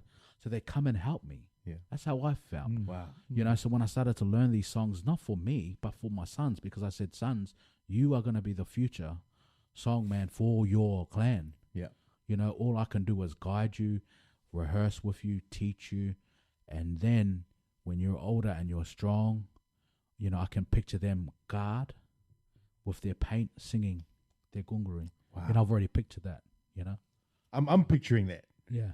You know, like can you like actual, you know, when they when they got there and they're doing it. Yeah. You know, and you see, you know, their malofia just they're painted up. And like how like you'd be like, man, it's beautiful. Yeah, that's when I know I'm like, my job's done as a father. That's awesome. You know, raising them up to make sure they learn their gunguri. Yeah. They learn their, you know, their gunguri wogu yugaba. They learn their clan. They learn the Samoa.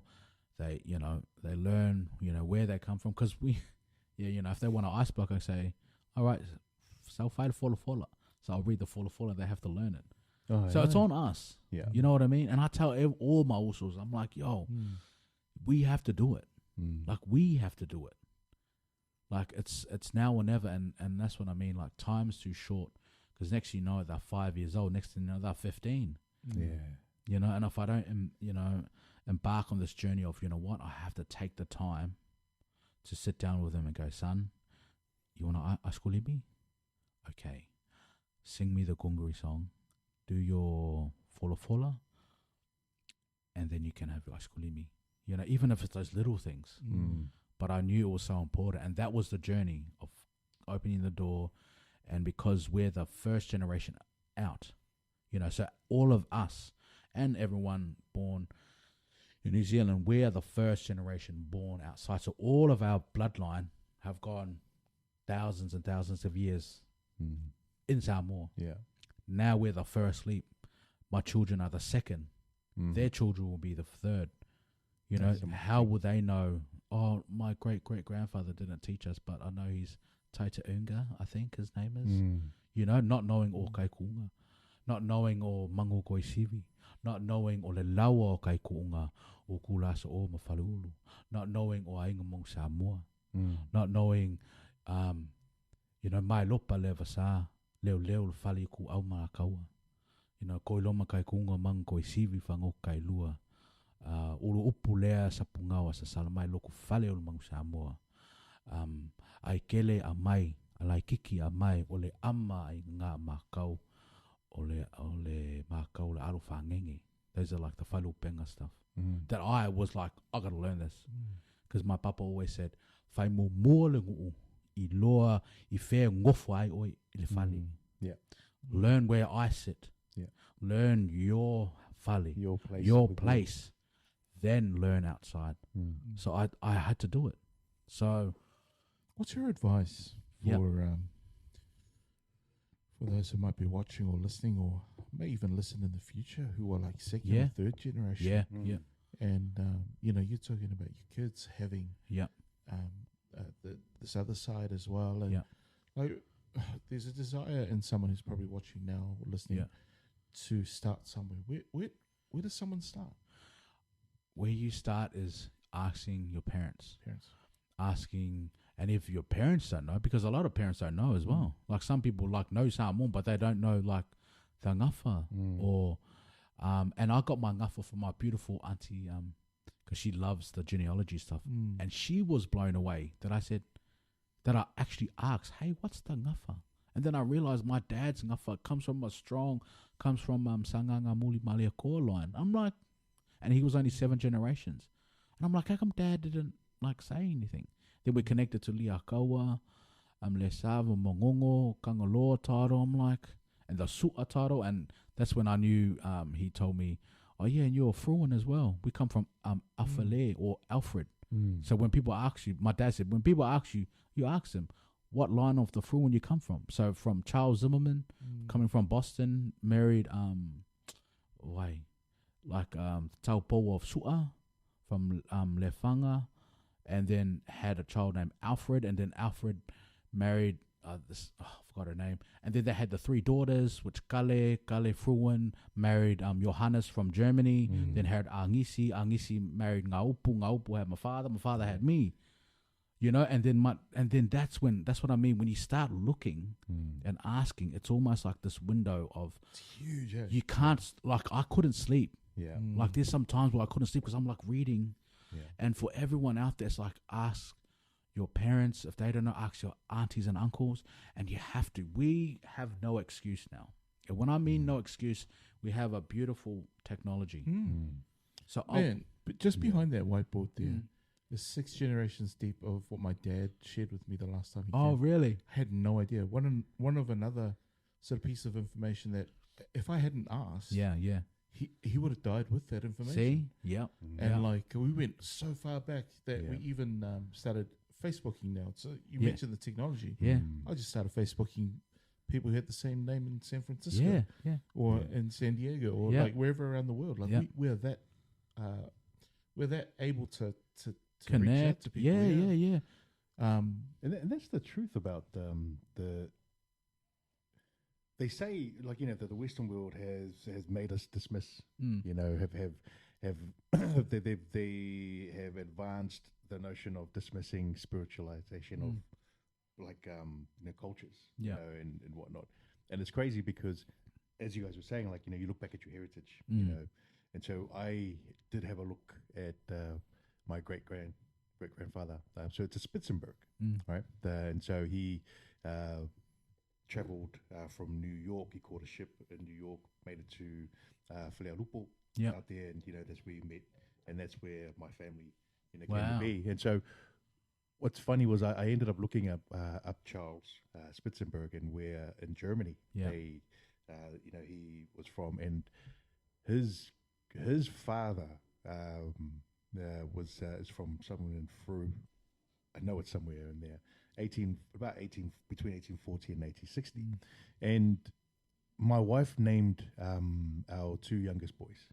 Right. And so she named, you know, so Julius and Joseph. So she named them. I had nothing to do with the naming. She decided that what it was.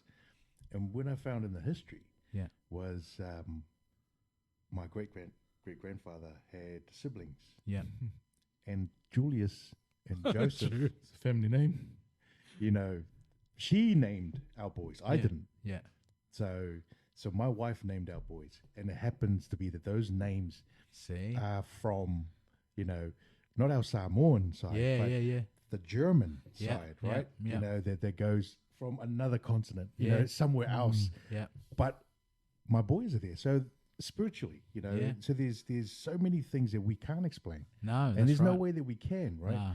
But we shouldn't allow ourselves to be removed from these Yep. things, right? And Yep. the Western world has sort of pushed that into play. And Mm. the only I bring it up because you guys are talking about, we know you look back at our heritage, Yeah. but at the same time, you're in this journey Yeah. about meeting Yep.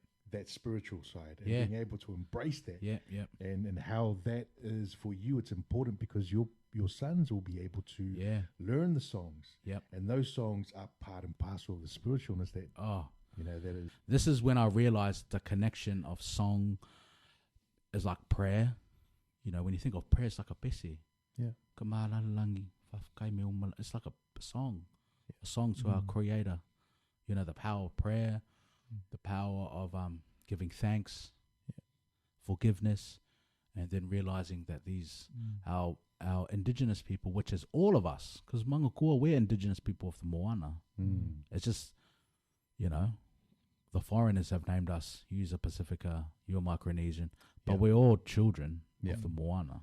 Yeah. You know, we're the indigenous people of the Moana. Yeah. We are of the sea. Yeah. And then I realized the importance of, as a father, to not always open my mind to things. And then I knew straight away, I was like, man, I have a, that's why they're giggling up there, because they knew I got a big task to teach these boys, you know, so they can kuna koko. Yeah, whakuro wako wārama, you know, kama mainga, kain kupu ang we. And then they can go, yeah, jere jende, konala. Then they can do both. Wow. And maybe that was the gift that the old people go, that's your task.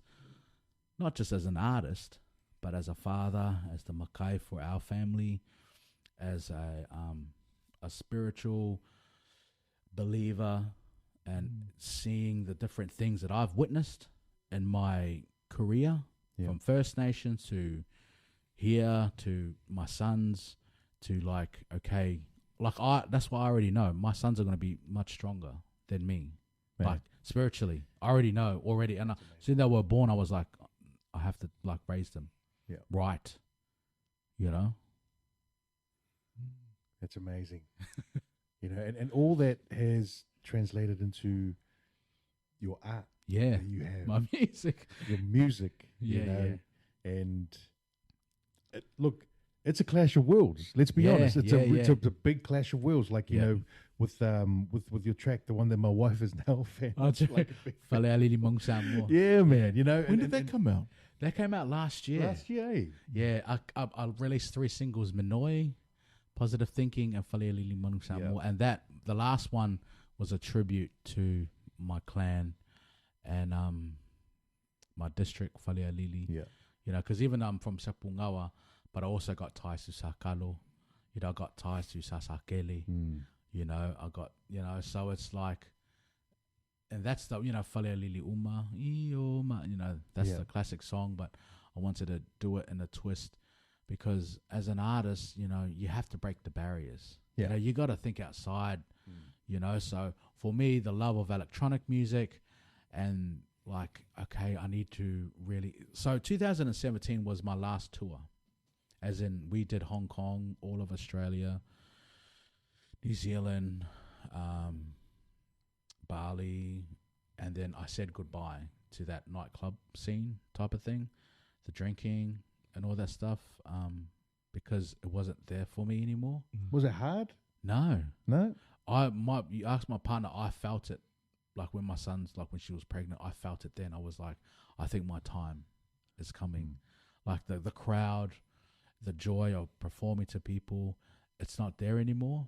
And I still love performing, but it wasn't there anymore. And I knew that something was coming, which was learning my angangu'u, doing my workshops, being there present for my children.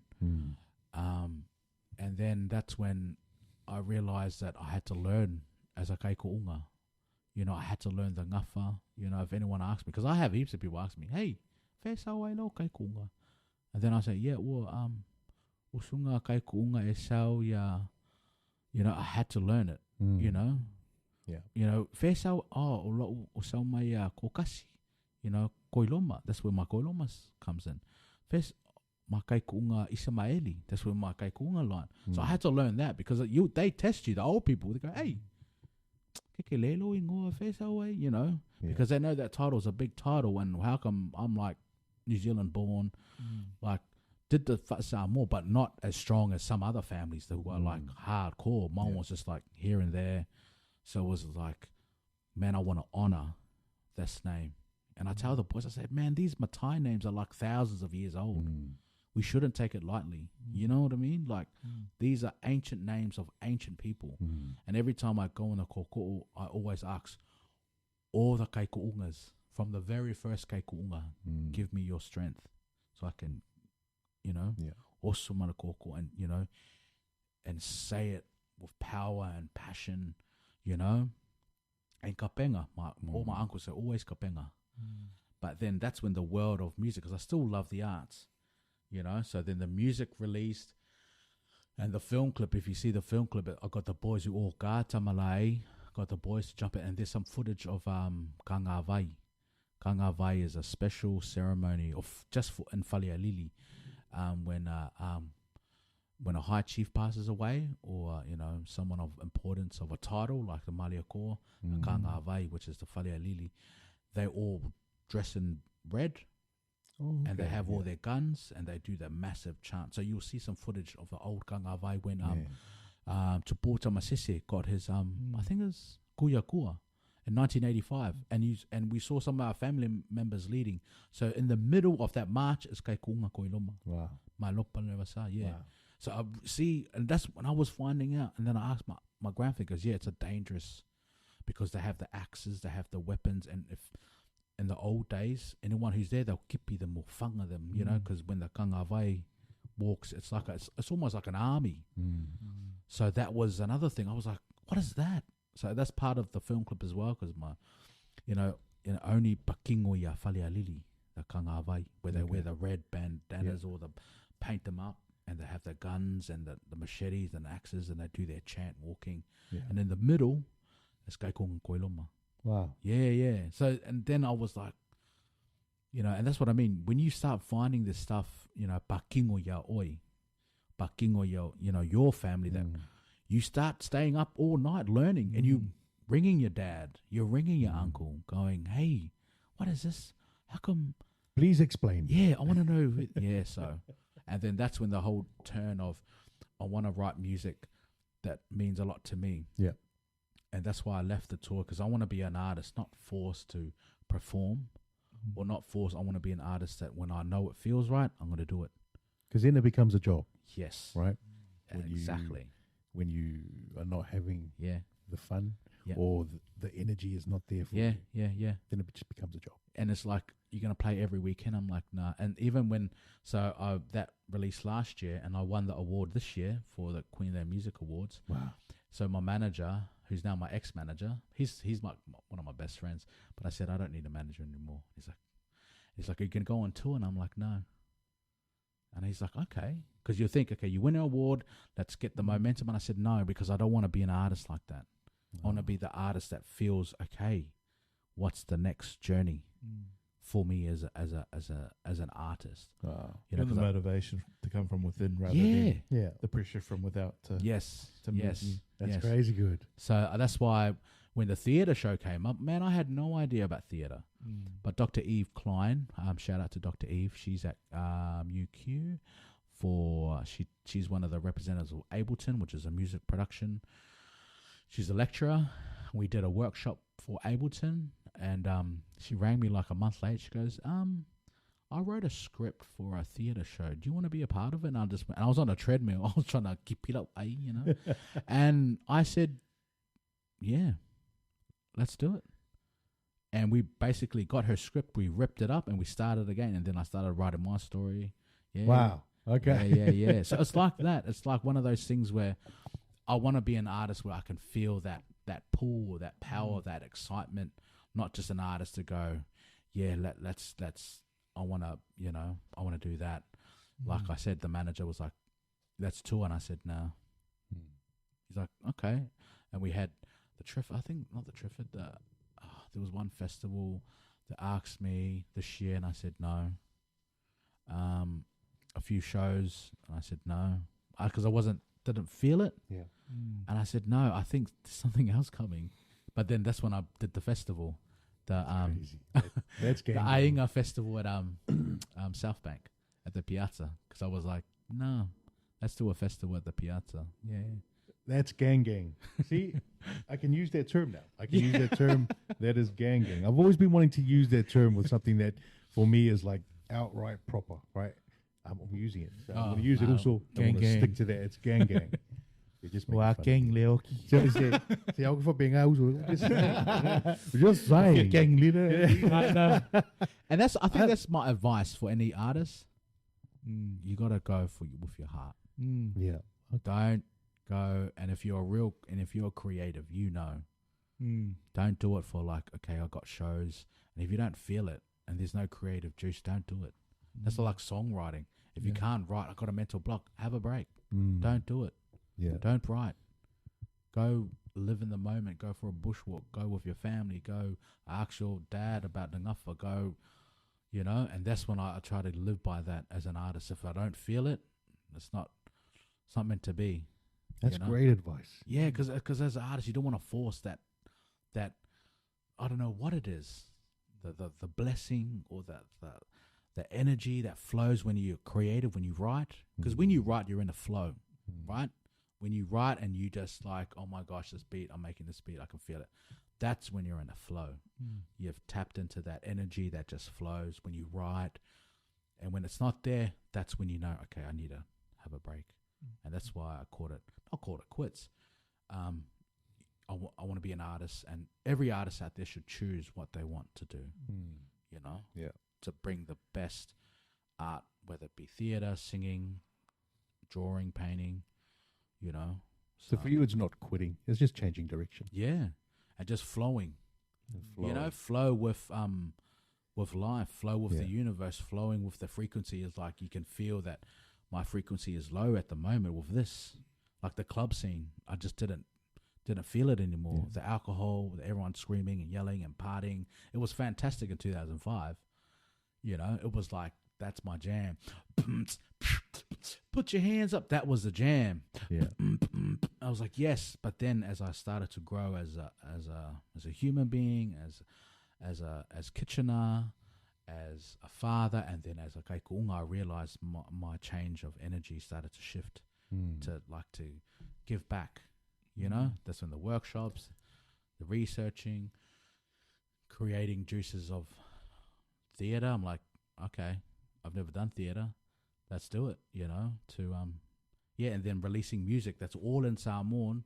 Yeah. That means a lot to me because it's Fale Ali'i, and it means a lot to me because Maung Samoa, that's, our ancestor. That's a warrior, a fierce warrior, a real warrior.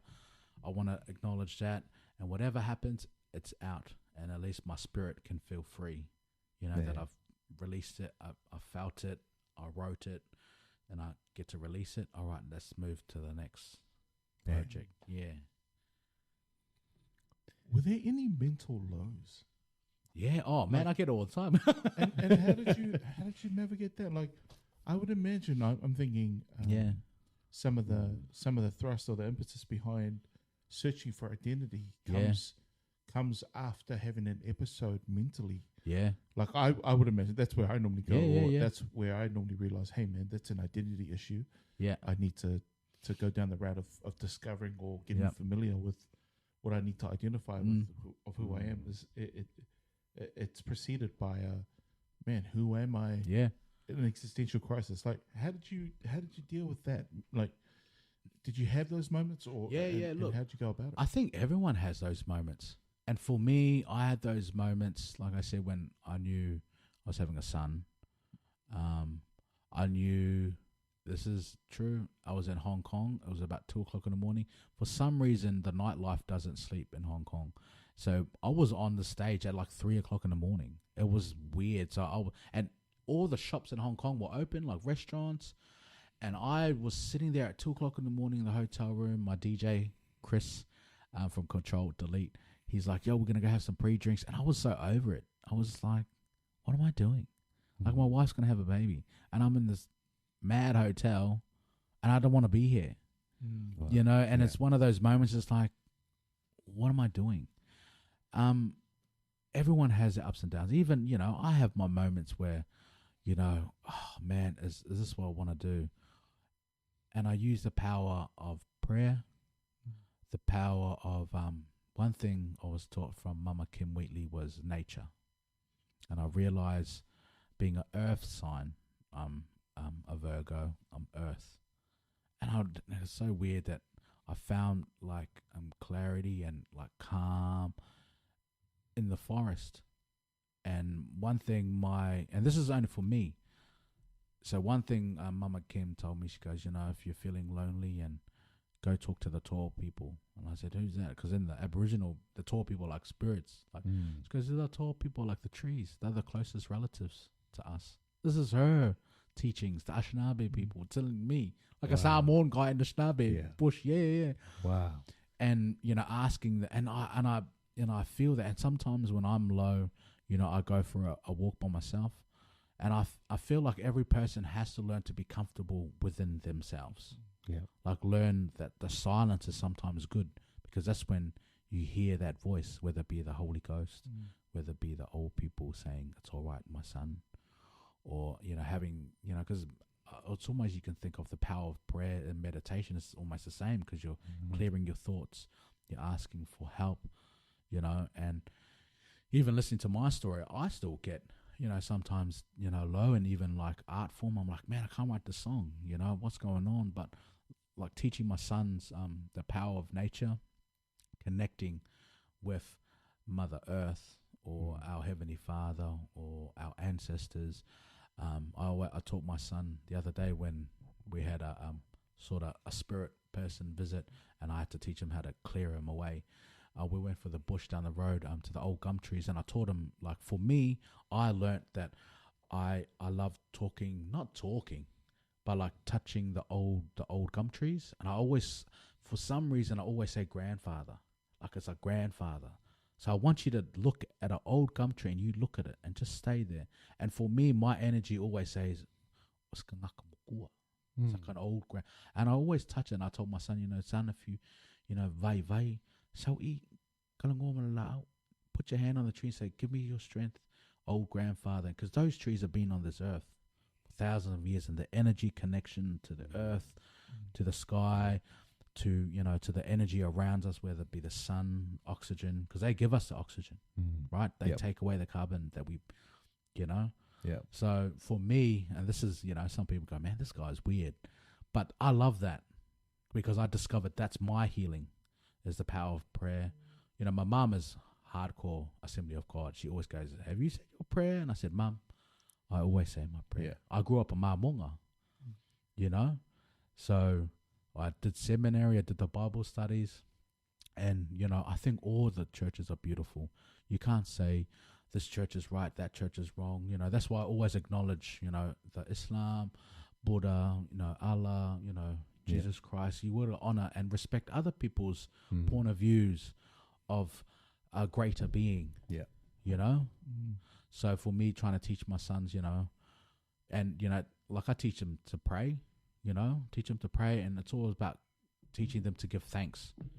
And when the times that you're feeling low, I always try and nurture some of our people to, you know, we have to find that deep happiness within ourselves sometimes.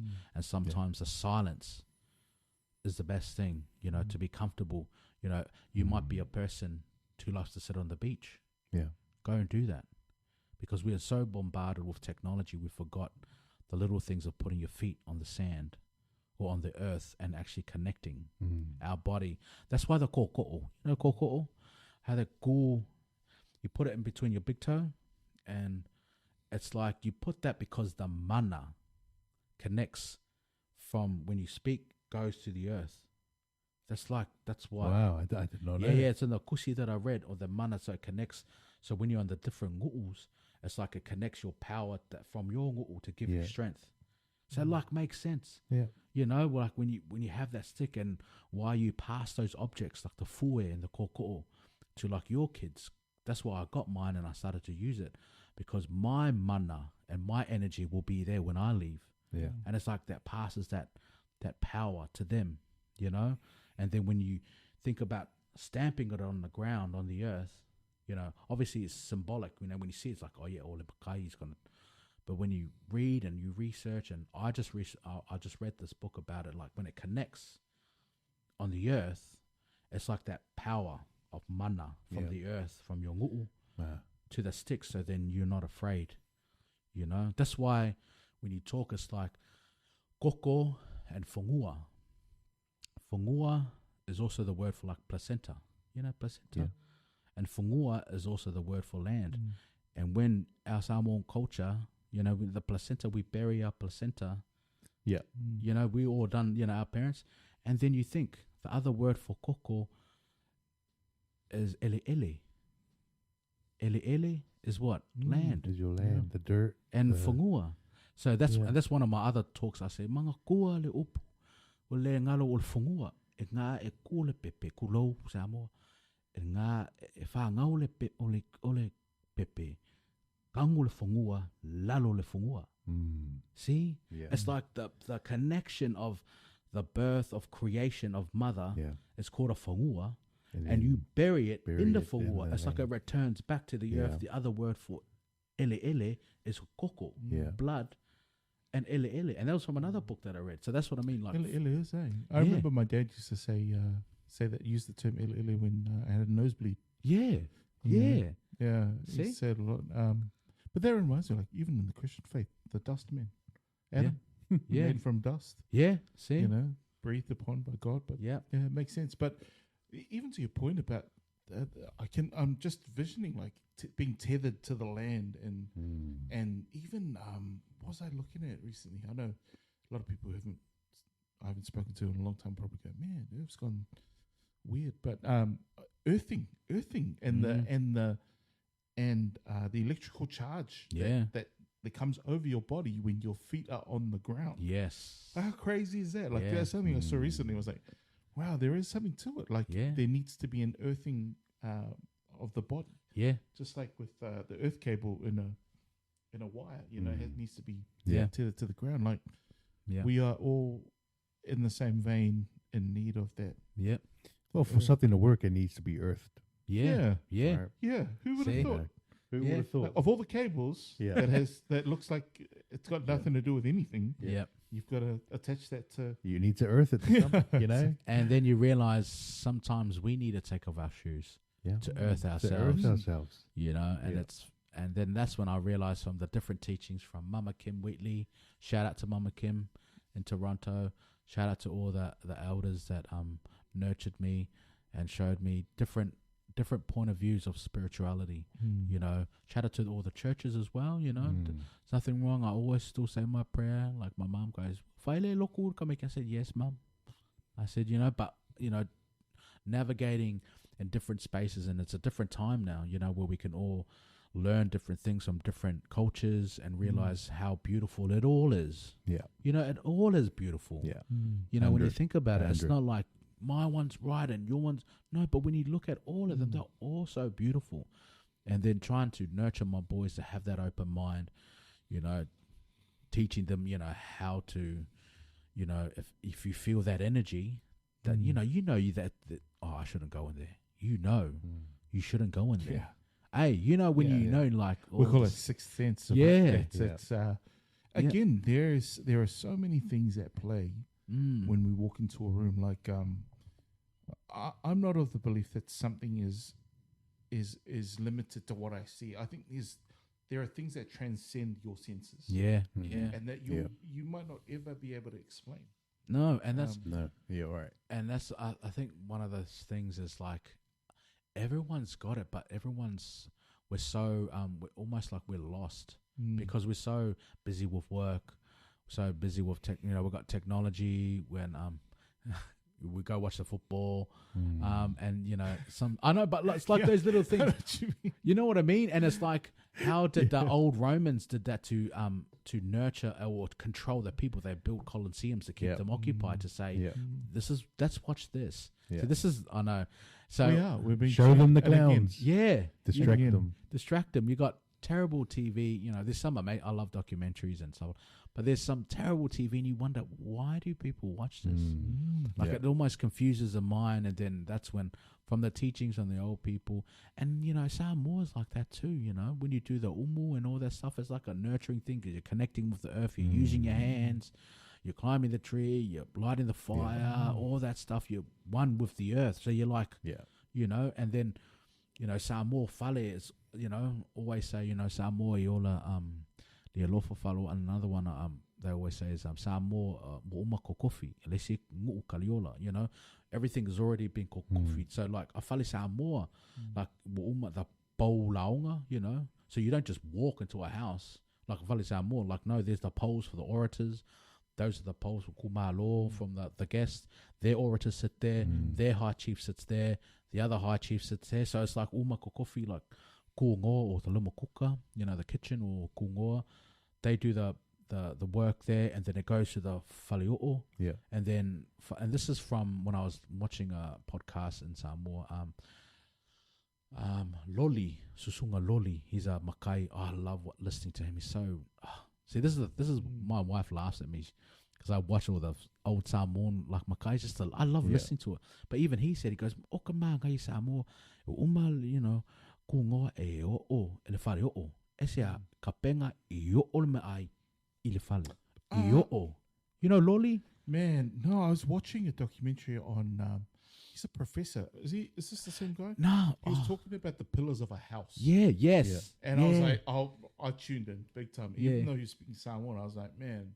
And he was talking those very things. Yeah, we mentioned these as part of our, you know, our talks or speaking and addressing people because they're the significance behind every part of the home. The pillars of the house. Even the name escapes me, but the truss of the house, or you know, they're symbolic of different things that are required for a house to operate. You know, and even relationally speaking to people from other villages who come and visit. You know, like I was like fascinated. I was like, wow. It's beautiful, eh? That's what I mean. The local, you know, so deep, and I love listening to. You know, like I said, my partner laughs. She goes, "You want me to buy your New Balance shoes?" You know, or the Mackays. And I was like, "Yes." Because I just love listening to it, you know, the New Balance. It's like the Matai. It's the shoes of the Koingas, man. It is say the the Mackays. It's what they wear. Make comfortable going. But you know, but it's so funny because it's so powerful and it's like subtle. You know, whale o kai ka penga me ai menga. You know, it's called whale o me ai nga all of. And I was like, oh my gosh, how like. I did not know that, you know, whaleo'o. Yeah, well, look, it's what's it called? It's Me Singa Samoa or something. It's on YouTube. I'm going to put that and the Makai is Susunga Loli. Oh, man, he's one of the most knowledgeable guys, and I just love listening. And he's the one that I love, the Samoa Iola e Lofa mal Whalawalu. You know? Yeah. And I was like, man, that's so true. You know what I mean? Susunga Loli. And, so that's when I got the whale. And all fale, and I was like, "Holy, wow!" Man. So that's what I mean. Like Samoa is just so connected with the earth and how it's connected with, like you're saying, with the fale. Like there's certain ways you sit, you know, and it's all comes back to, to our old people who, you know, are so, you know, when you think about the navigation from, we're just gonna go konga, you know, look for a wife that, you know, like to navigate. There or to go fiki, because you know the stories from Kui Fiki, Kui Konga, and how we all connected that way, even to like the stories of, you know, the full name, but like how there was two Matais that went to Hawaii. You know, that's why there's like a Upolu up there. There's a Upolu in Tonga, you know. Do you think how much they sailed and with no true. You know what I mean? So I always think, like I said, when I did my kaka, I was thinking of like those moments, like those ancient times, like the spirit and the mana. Because remember, there was no Jesus Christ then. No. There was none of that, you know. So they had to call upon some sort of great being to guide them. Obviously, there would have been some sort of loku or something. Well, we don't know.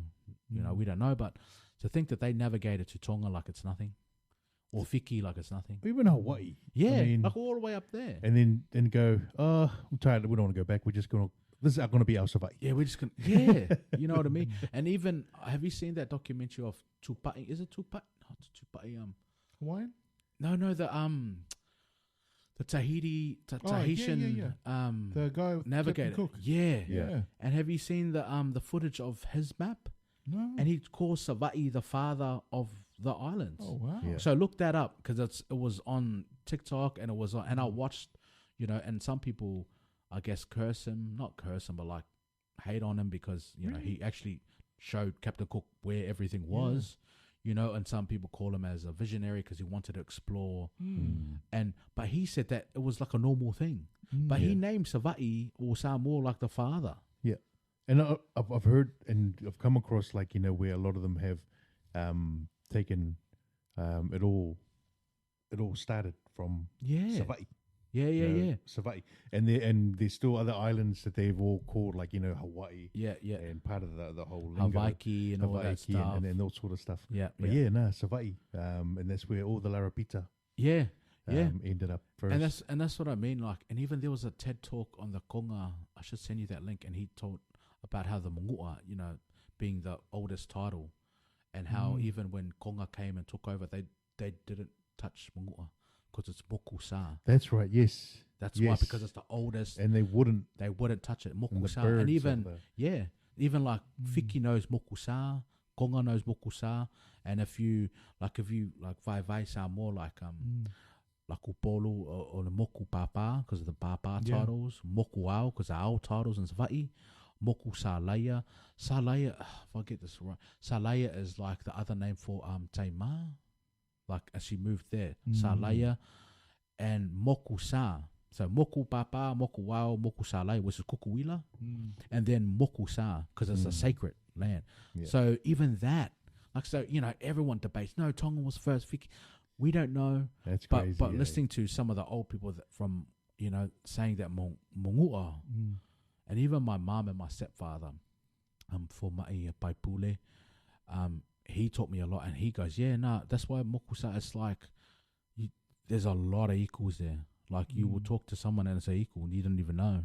Like there's a lot of, because it's so old. Yeah. And that's why, like they say that Kui Mongua is like the oldest title, and then it goes to Kuya Kua, Kuya Ana. That's crazy. But and then it just that mystery of and we can go on for hours like Samoa's first, no, Tongans. I just find that our people is just beautiful. Let's just enjoy the of moment. the sea. Yeah, like we're all one. Of the ocean. We're all just into marriage because you're going to marry your cousin anyway, so I have to go to the other island. You know what I mean? So I was like, man, well, we're getting pretty close. We don't want to be like the British family. I don't want to be like them, so let's go to Fiki. I heard there was a really pretty girl in Konga.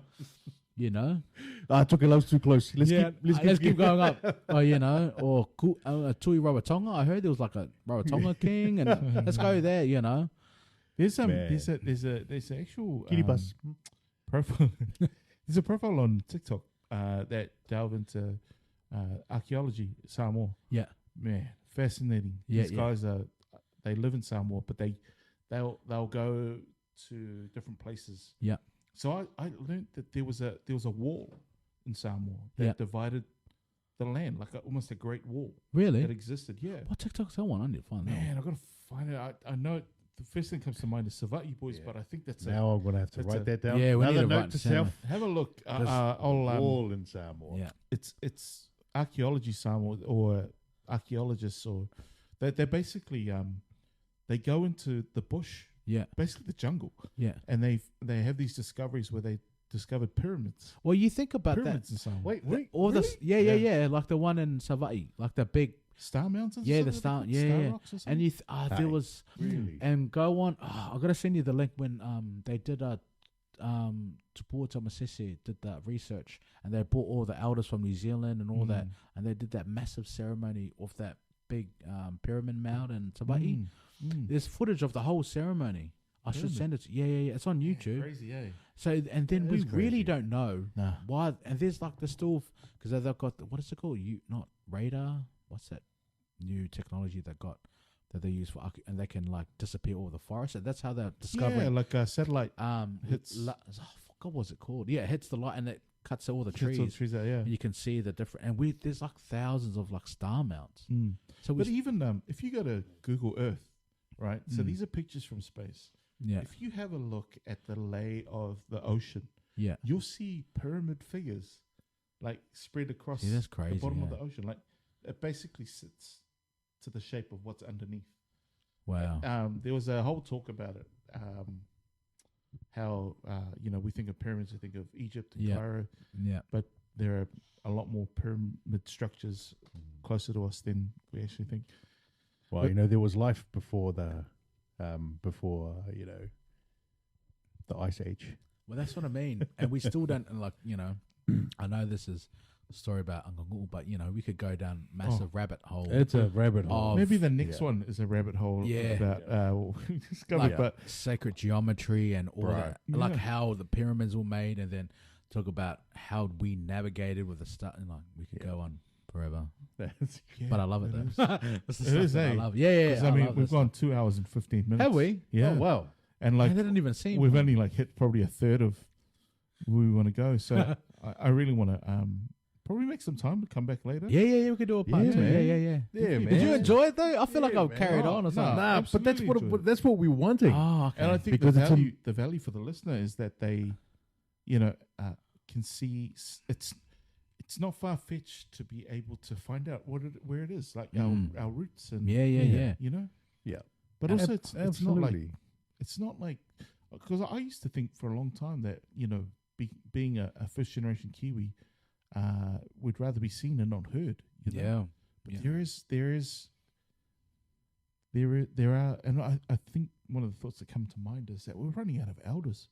Well, we're running out of have elders. You noticed that there's a shift now? Yeah. Like there's a shift that I'm seeing, which all of us are part of the shift because, like you just said, I'm talking to my kids in Samoa. Like you saying, I need to ask my mom and brother. Like there's a shift now because we, like you said, we're realizing our old people don't have long. Like even our parents. And once they go, and I saw my nephew for the first time in a couple of years. Oh no, maybe 2 years. We had a kongai with my mum because my mum's here from Samoa. And my sister said to him, "No, you need to come and see us. And because when Nana and Papa goes, you got to come talk to your uncle here," pointing to me. And then it clicked. I'm like, that's right. Because if I don't learn it, and then when my parents go, and even all the old people, the Taitu'uga and Koiloma, though that generation, like my mom's generation, then it's us. Wow. You got to think about, and then that's why the technology having to FaceTime to record. I can show you. I got videos and videos of me just sitting there with my old man in New Zealand, just going, "So, Papa, why do they call the ia whakong? What's the ia konga for?" And he goes, "Elese ia konga oli I ngoa." Like he would like tell me no, and then he told me about when the Taitu'uga dies, you don't just say, Koloma Langi, you got to name all the makais of Whale Ali'i. Wow. Like, and it has to be in order, not just like Hoso, Sasa, Kele. No, you got to, Sapungawa, Sakalo, Pokasi, and then you go to Salangi, Sasak, like that. Like little things like that. So I still need to learn that. Like I'm learning it now. Like Kamamalama and what's it? Falefasa or Ke Omafonki, that's Sakalo, and see that, and that's, so I'm still like learning. But I think for me is my greatest achievement so far is able to establish the Samoa acknowledgement. So that's when I really blew up in our community, because I talked to Ainga Samoa, who are the Makai elders for Northside, Kaurapapa, Sikangaka, the other president and vice president. When they heard me for the first time, so the first time that anyone heard me stand on the koko'o and the boys sung the Gungari songs was when we did the March in the City. Man. The March in the City, which I think I see the video, that was the first time the whole world since 1964 when we call him Papa Willie Rookwood. He passed those songs. Remember those songs that I carried? That was the first time that the world heard it. Was that day. Wow. When I sat with my son and he sung that Jede Jede Kumbala. And then that was the first time that I barred, because I was thinking, man, I have to honor the First Nation. And I said, we always just, Samoa, when you go to Wangu'u, you have to know their makais. You acknowledge their whaklupenga. Yeah. Right? You see? And you You have to know, Yeah. okay, who's there? Okay, what's the whangoa? What's the makai? Who's that? Is there any whaiwhi else? Yeah. So I said, man, and this is to honor all the teachings of the First Nation people who taught me so well to acknowledge so that's when I barred that for the first time. Wow. So I've got the video footage of the first ever Samoa acknowledgement and that's one of those moments that I can hold proud to say, hey, I did it first with my sons who sang that song. And that song hasn't been sung since 1964, and that was a recording from the university. Wow. Yeah, and that was the first time. And then we had everyone like messaging us. Like we had some Gungari people say, we've been trying to find the descendants of Willie Rookwood. Wow. Because they know that old man's like history and the magic and the songs. And then they saw my sons, which is on my TikTok, and you'll see the footage, and it's on my videos. You can see the footage. Yeah. And that moment, I'm proud. Those are one of those proud moments, like how I got guard, or when I had my kids. Those are proud moments because I got to go. I need to show our people, you know what? Because remember the parades, we were going berserk. We were like jumping out of the vehicles, throwing our flags in the air with the World Cup. But I sat together with Taitu'uga, which is our group up in the north side. You became iconic. Pardon? You're quite iconic. You're quite an iconic figure during that period of time. Like seriously, because I wondered where I'd seen you before. Yeah. And then I saw the footage, and I was like, man, There it is. he's that guy. The guy. There it is. Like he's the guy. Like with the there was never a Samoan flag too far away from you. Yeah. During that period of time, but I saw you on multiple times. On different, I don't even know if there were accounts or maybe even on the news, just there in front. Yeah. And it was quite a powerful. Well, that's what I like mean by Samoa iconic, saw it, and New Zealand powerful. saw it. Like Samoa, New Zealand saw it. And for me, like my family messaging, they go, "Ma lo," because you know, and that was. And it wasn't that. It wasn't like I need to show my family. It was like I need to respect my family. And when I mean respect my family, my First Nation family. Because all they can see is all of us are like, woo, we're in the, beep, beep, beep, beep, beep, you know, Harley's doing burnouts, and we're like, you know, because it was what a beautiful moment. It was an exciting moment. For League. You know, it and was exciting. For Samoa. Yeah. Like, so it was such a beautiful, but then when me and the boys, including some of the Hunt boys, me, Vaikimu, Charlie, Pulau, Fungu Makamua, Ian, Hunt, Michael, who's a photographer as well, and he did our film clip. He's in Bangor at the moment filming. Whereabouts in Bangor does your mum live, by the way? Paivaiai. Okay. Yeah. Who are Missy, our MC. So that was our first original group. Lucky, the three originals was Charlie, me, Lucky. First from Charlie, then Lucky, then I came on board, and then we got the Hunt boys. And then when we like doing the parades, that's when I said, you know what, boys, you know what's going to be Mamalu kako, whain kako, parade. Whai mo mua le se upu alofa ma whalawalu ka ngaka whungua. Because right now everyone's seeing us, we're going to parade.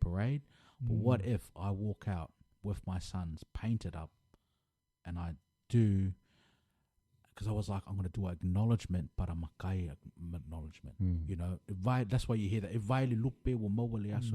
The two birds that we both caught today, like the proverb of that, like it's like you're catching two pigeons, but the proverb is like, wow, what a great day, you know. So I wanted to say, two hibiscus come together like the trees to tangle up to make it strong. Yeah.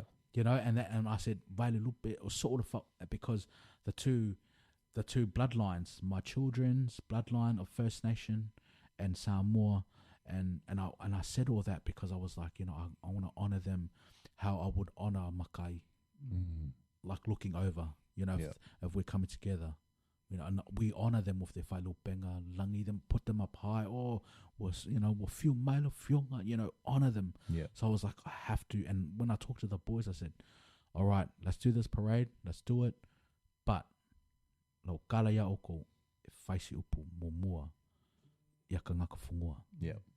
And then that's when it just like went everywhere. And then you know, the south, the Usos on the south side, Jerry, Lale and Carlos and all the boys down there said, can you come do some workshops? Like, cool. The Blue Army began, and then the big one was in the what is it? In the city, the collaboration, and that's when the boys sung the song. Man. And then I had all love from all our First Nation. Yeah. So no of the mob said, what are you doing? Everyone could see what I was trying to do. Yeah. Being a Samoan father, I'm getting emotional, I don't know why. Trying to teach my kids to like, don't forget your mother's country. You know? So as a kaikuunga, I need to honor them. You know, so yeah, and I had so much love from Rugby Samoa and everyone, and even the Murray.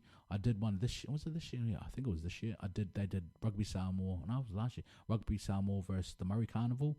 They got me to Kōra Koko. Really? Yeah, and the Murray and everyone, all the black community know. Oh, that's that guy speaks language, and his like kids are like mixed, you know. And that was the power that I wanted to show, not the power, but like to be humble to say, man, we are Makais. We're so proud to be Samoan, 685. We're so proud of our angongu'u. But Samoa iola leolofa mawhalualo. We got to honor them like how we honor the Creator. We got to live that life. Yeah, we got to, you know, we always say, yeah, mua whafkaili o kua. We always honor the Creator. And then I was like, whafkaili o kua, yeah. Ka ngaka whungua. That's why I always say, you know, we're in Yugan Bear speaking country, Yagara, you know, and that's why, you know, when I do my stuff, you know, we live in Meerjin, you know, Brisbane is Meerjin, Turrbal, Yagara, you know, always make sure we know. And that's from the teachings from the old people, the old First Nation people, to say, you know, our cultures are circular culture. So we have a chiefly system, right? The chiefs, where the Aboriginals are circular. So everyone's equal. And then I've realized, you know, the magic men, the song men, the healers, and, you know, and then they, you know, honor each other's country, you know, acknowledgement to country. And I'm like, man, Samoa does that too. Because we do. Yeah. When we go to the ngu'u, you go, oh, yeah, what ngu'u are we going to? Oh, we're going to Sapungawa. Oh, yeah, mai lopa le vasa, wailesi, Pākea. Oh, yeah, Pākea lalakama, koiloma kai kuunga. You got to remember, okay, who the Makaisa, or who was the Lawa. You know, the Lawa is the place of, oh, yeah, ole Lawa kula, so o Whaluulu. Or Pai 4, or yeah, or le Bauka, or Pākea, Muliava, you know, Whongolvai. You know what I mean? Like it was already there. Yeah. In our culture, I just made sure that when I stood up, you acknowledged it, and then that's when everyone saw how important that is, because we live in Australia. You know, we live in Australia, so let's honor our First Nations. Yeah, like Tangata Whanua and New Zealand. Yeah. You know, let's honor them because we're on their whanua, even though they're our distant cousins. They're the youngest of the Polynesian. If you look at the history, the migration. Yeah, the migration. They're the youngest. You know, so we got to honor them because now we've migrated from our ngu'u to them. So let's honor them. And man, we've got to certainly do a second part, maybe even a third part. I would love to probably talk a lot more into. There's a lot to digest from this one, but I know, right?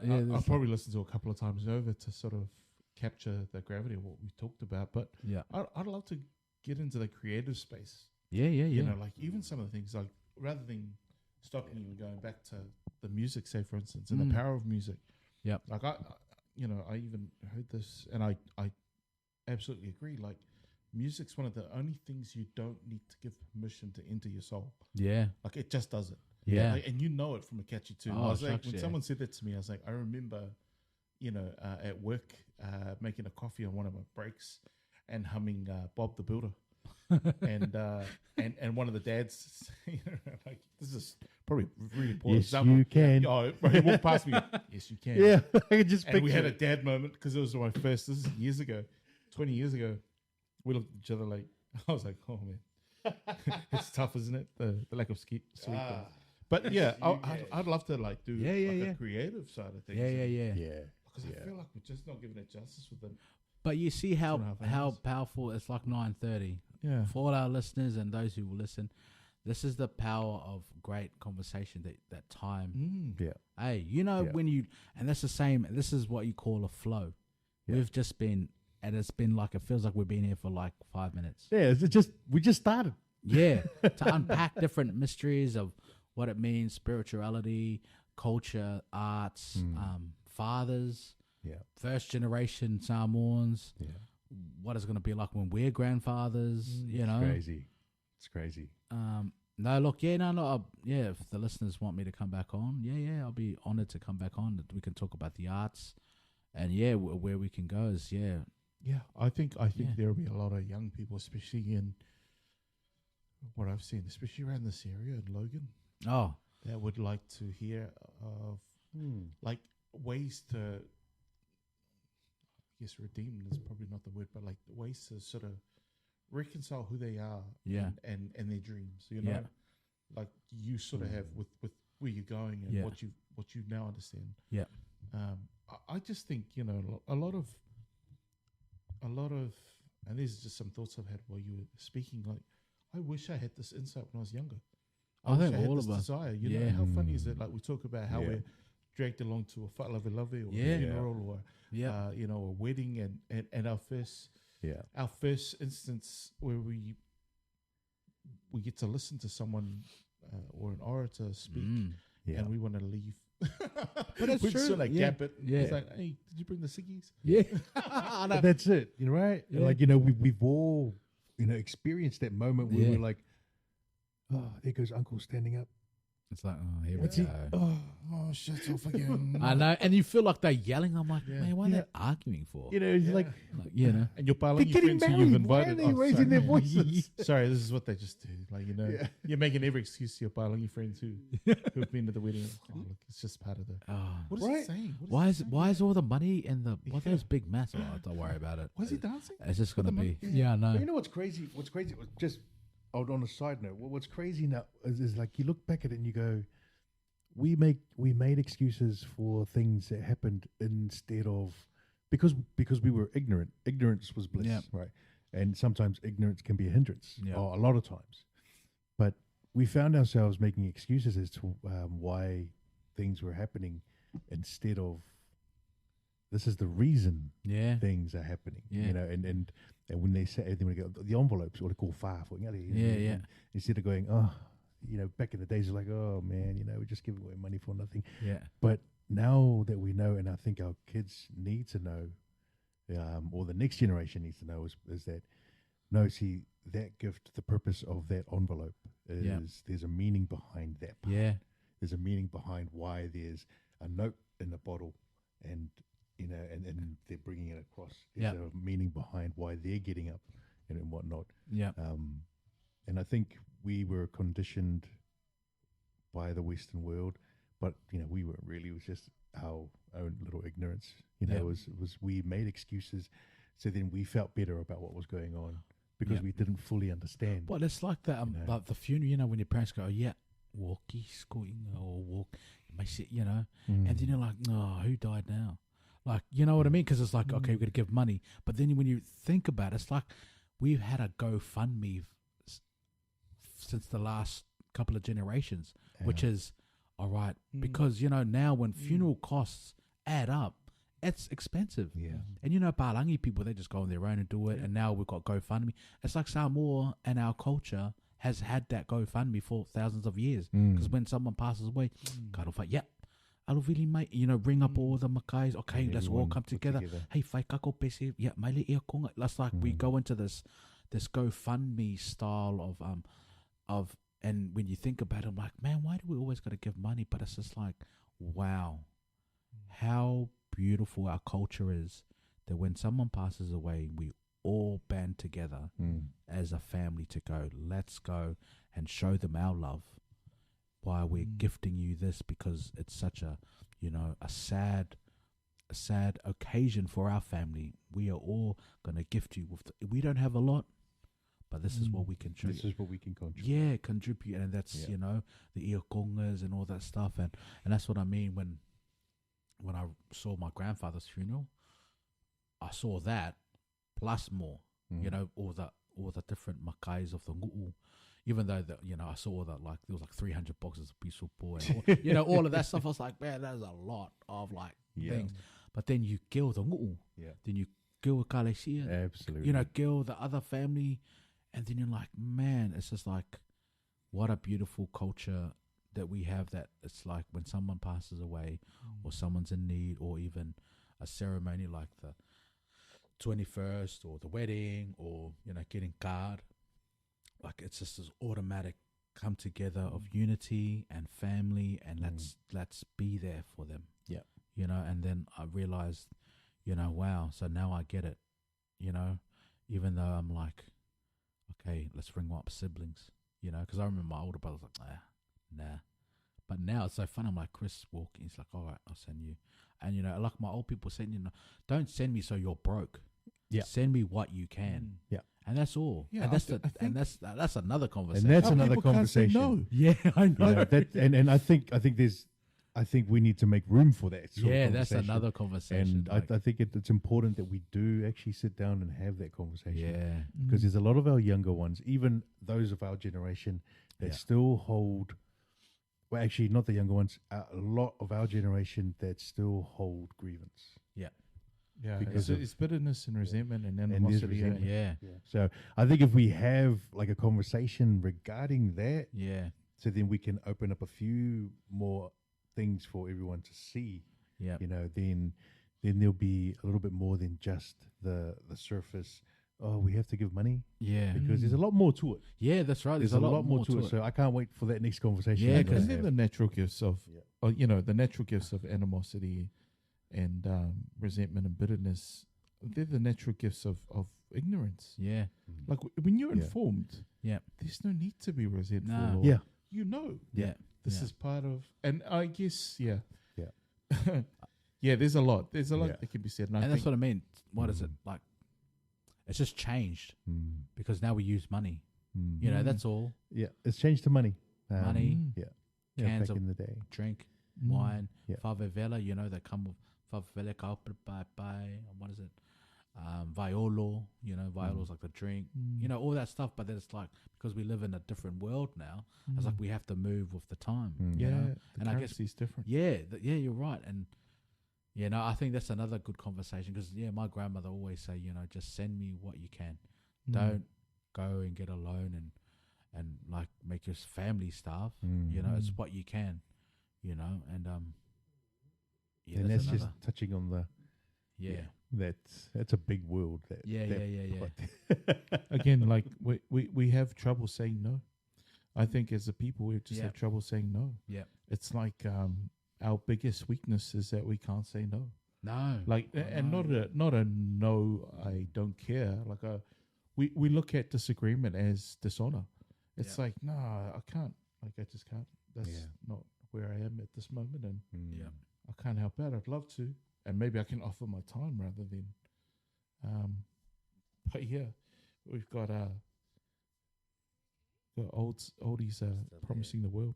My wife's like, I'm still here. Sorry, sorry.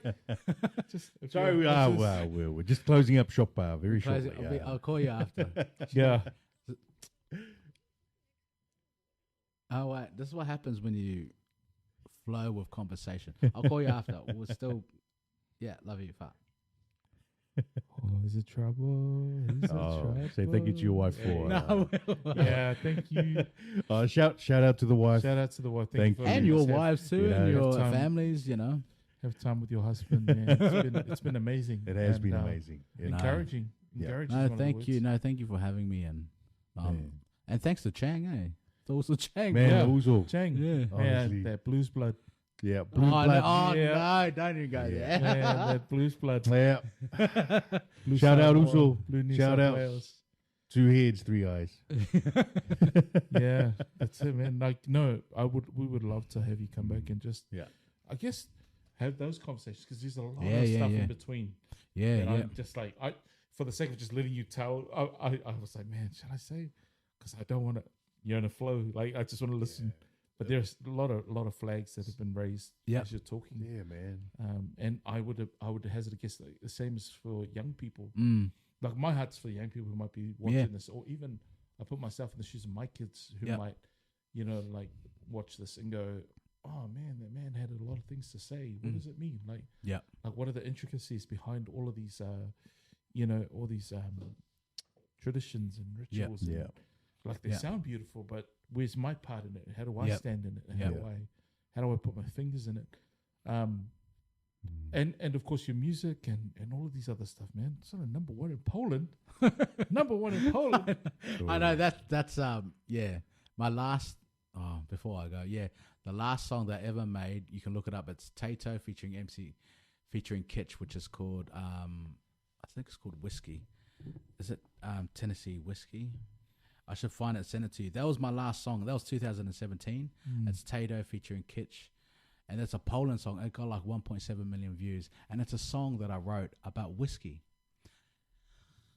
That's when I knew what kind of songwriter am I going to be.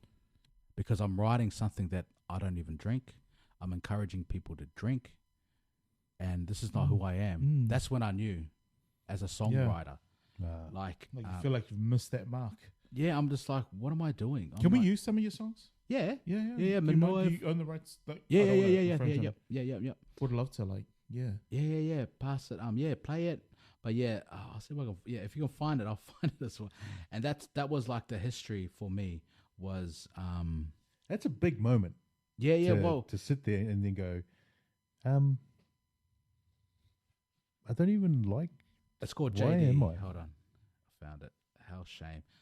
6 years ago, that's when I left. 1.4 million views 6 years ago. That was my last song of full electronic. And it's about me drinking. Like, let's everyone, let's get Sorry, down. I'm bobbing my head to it. Just Yeah. So you can see it 6 years ago, 1.4 million views. Taito featuring Kitch. And that was like the wake up call as an artist. And I said, what am I doing? Like I'm working with First Nation kids, Samoan kids about finding your goals, songwriting, the art, and then I just released a song about drinking whiskey. And I said, and I don't even drink whiskey. That's like me writing a song about dieting. or me writing a song about exercise. I don't diet. And I showed the kids that, and I said, this is the proof of like, I'm like, shake that ass, drink that whiskey. Like, I'm like, what kind of songwriter have I become? Anyway, I'll end it there, and I'll come back later on. I'd like to continue from that point there. Yeah. Whiskey. Remember that whiskey.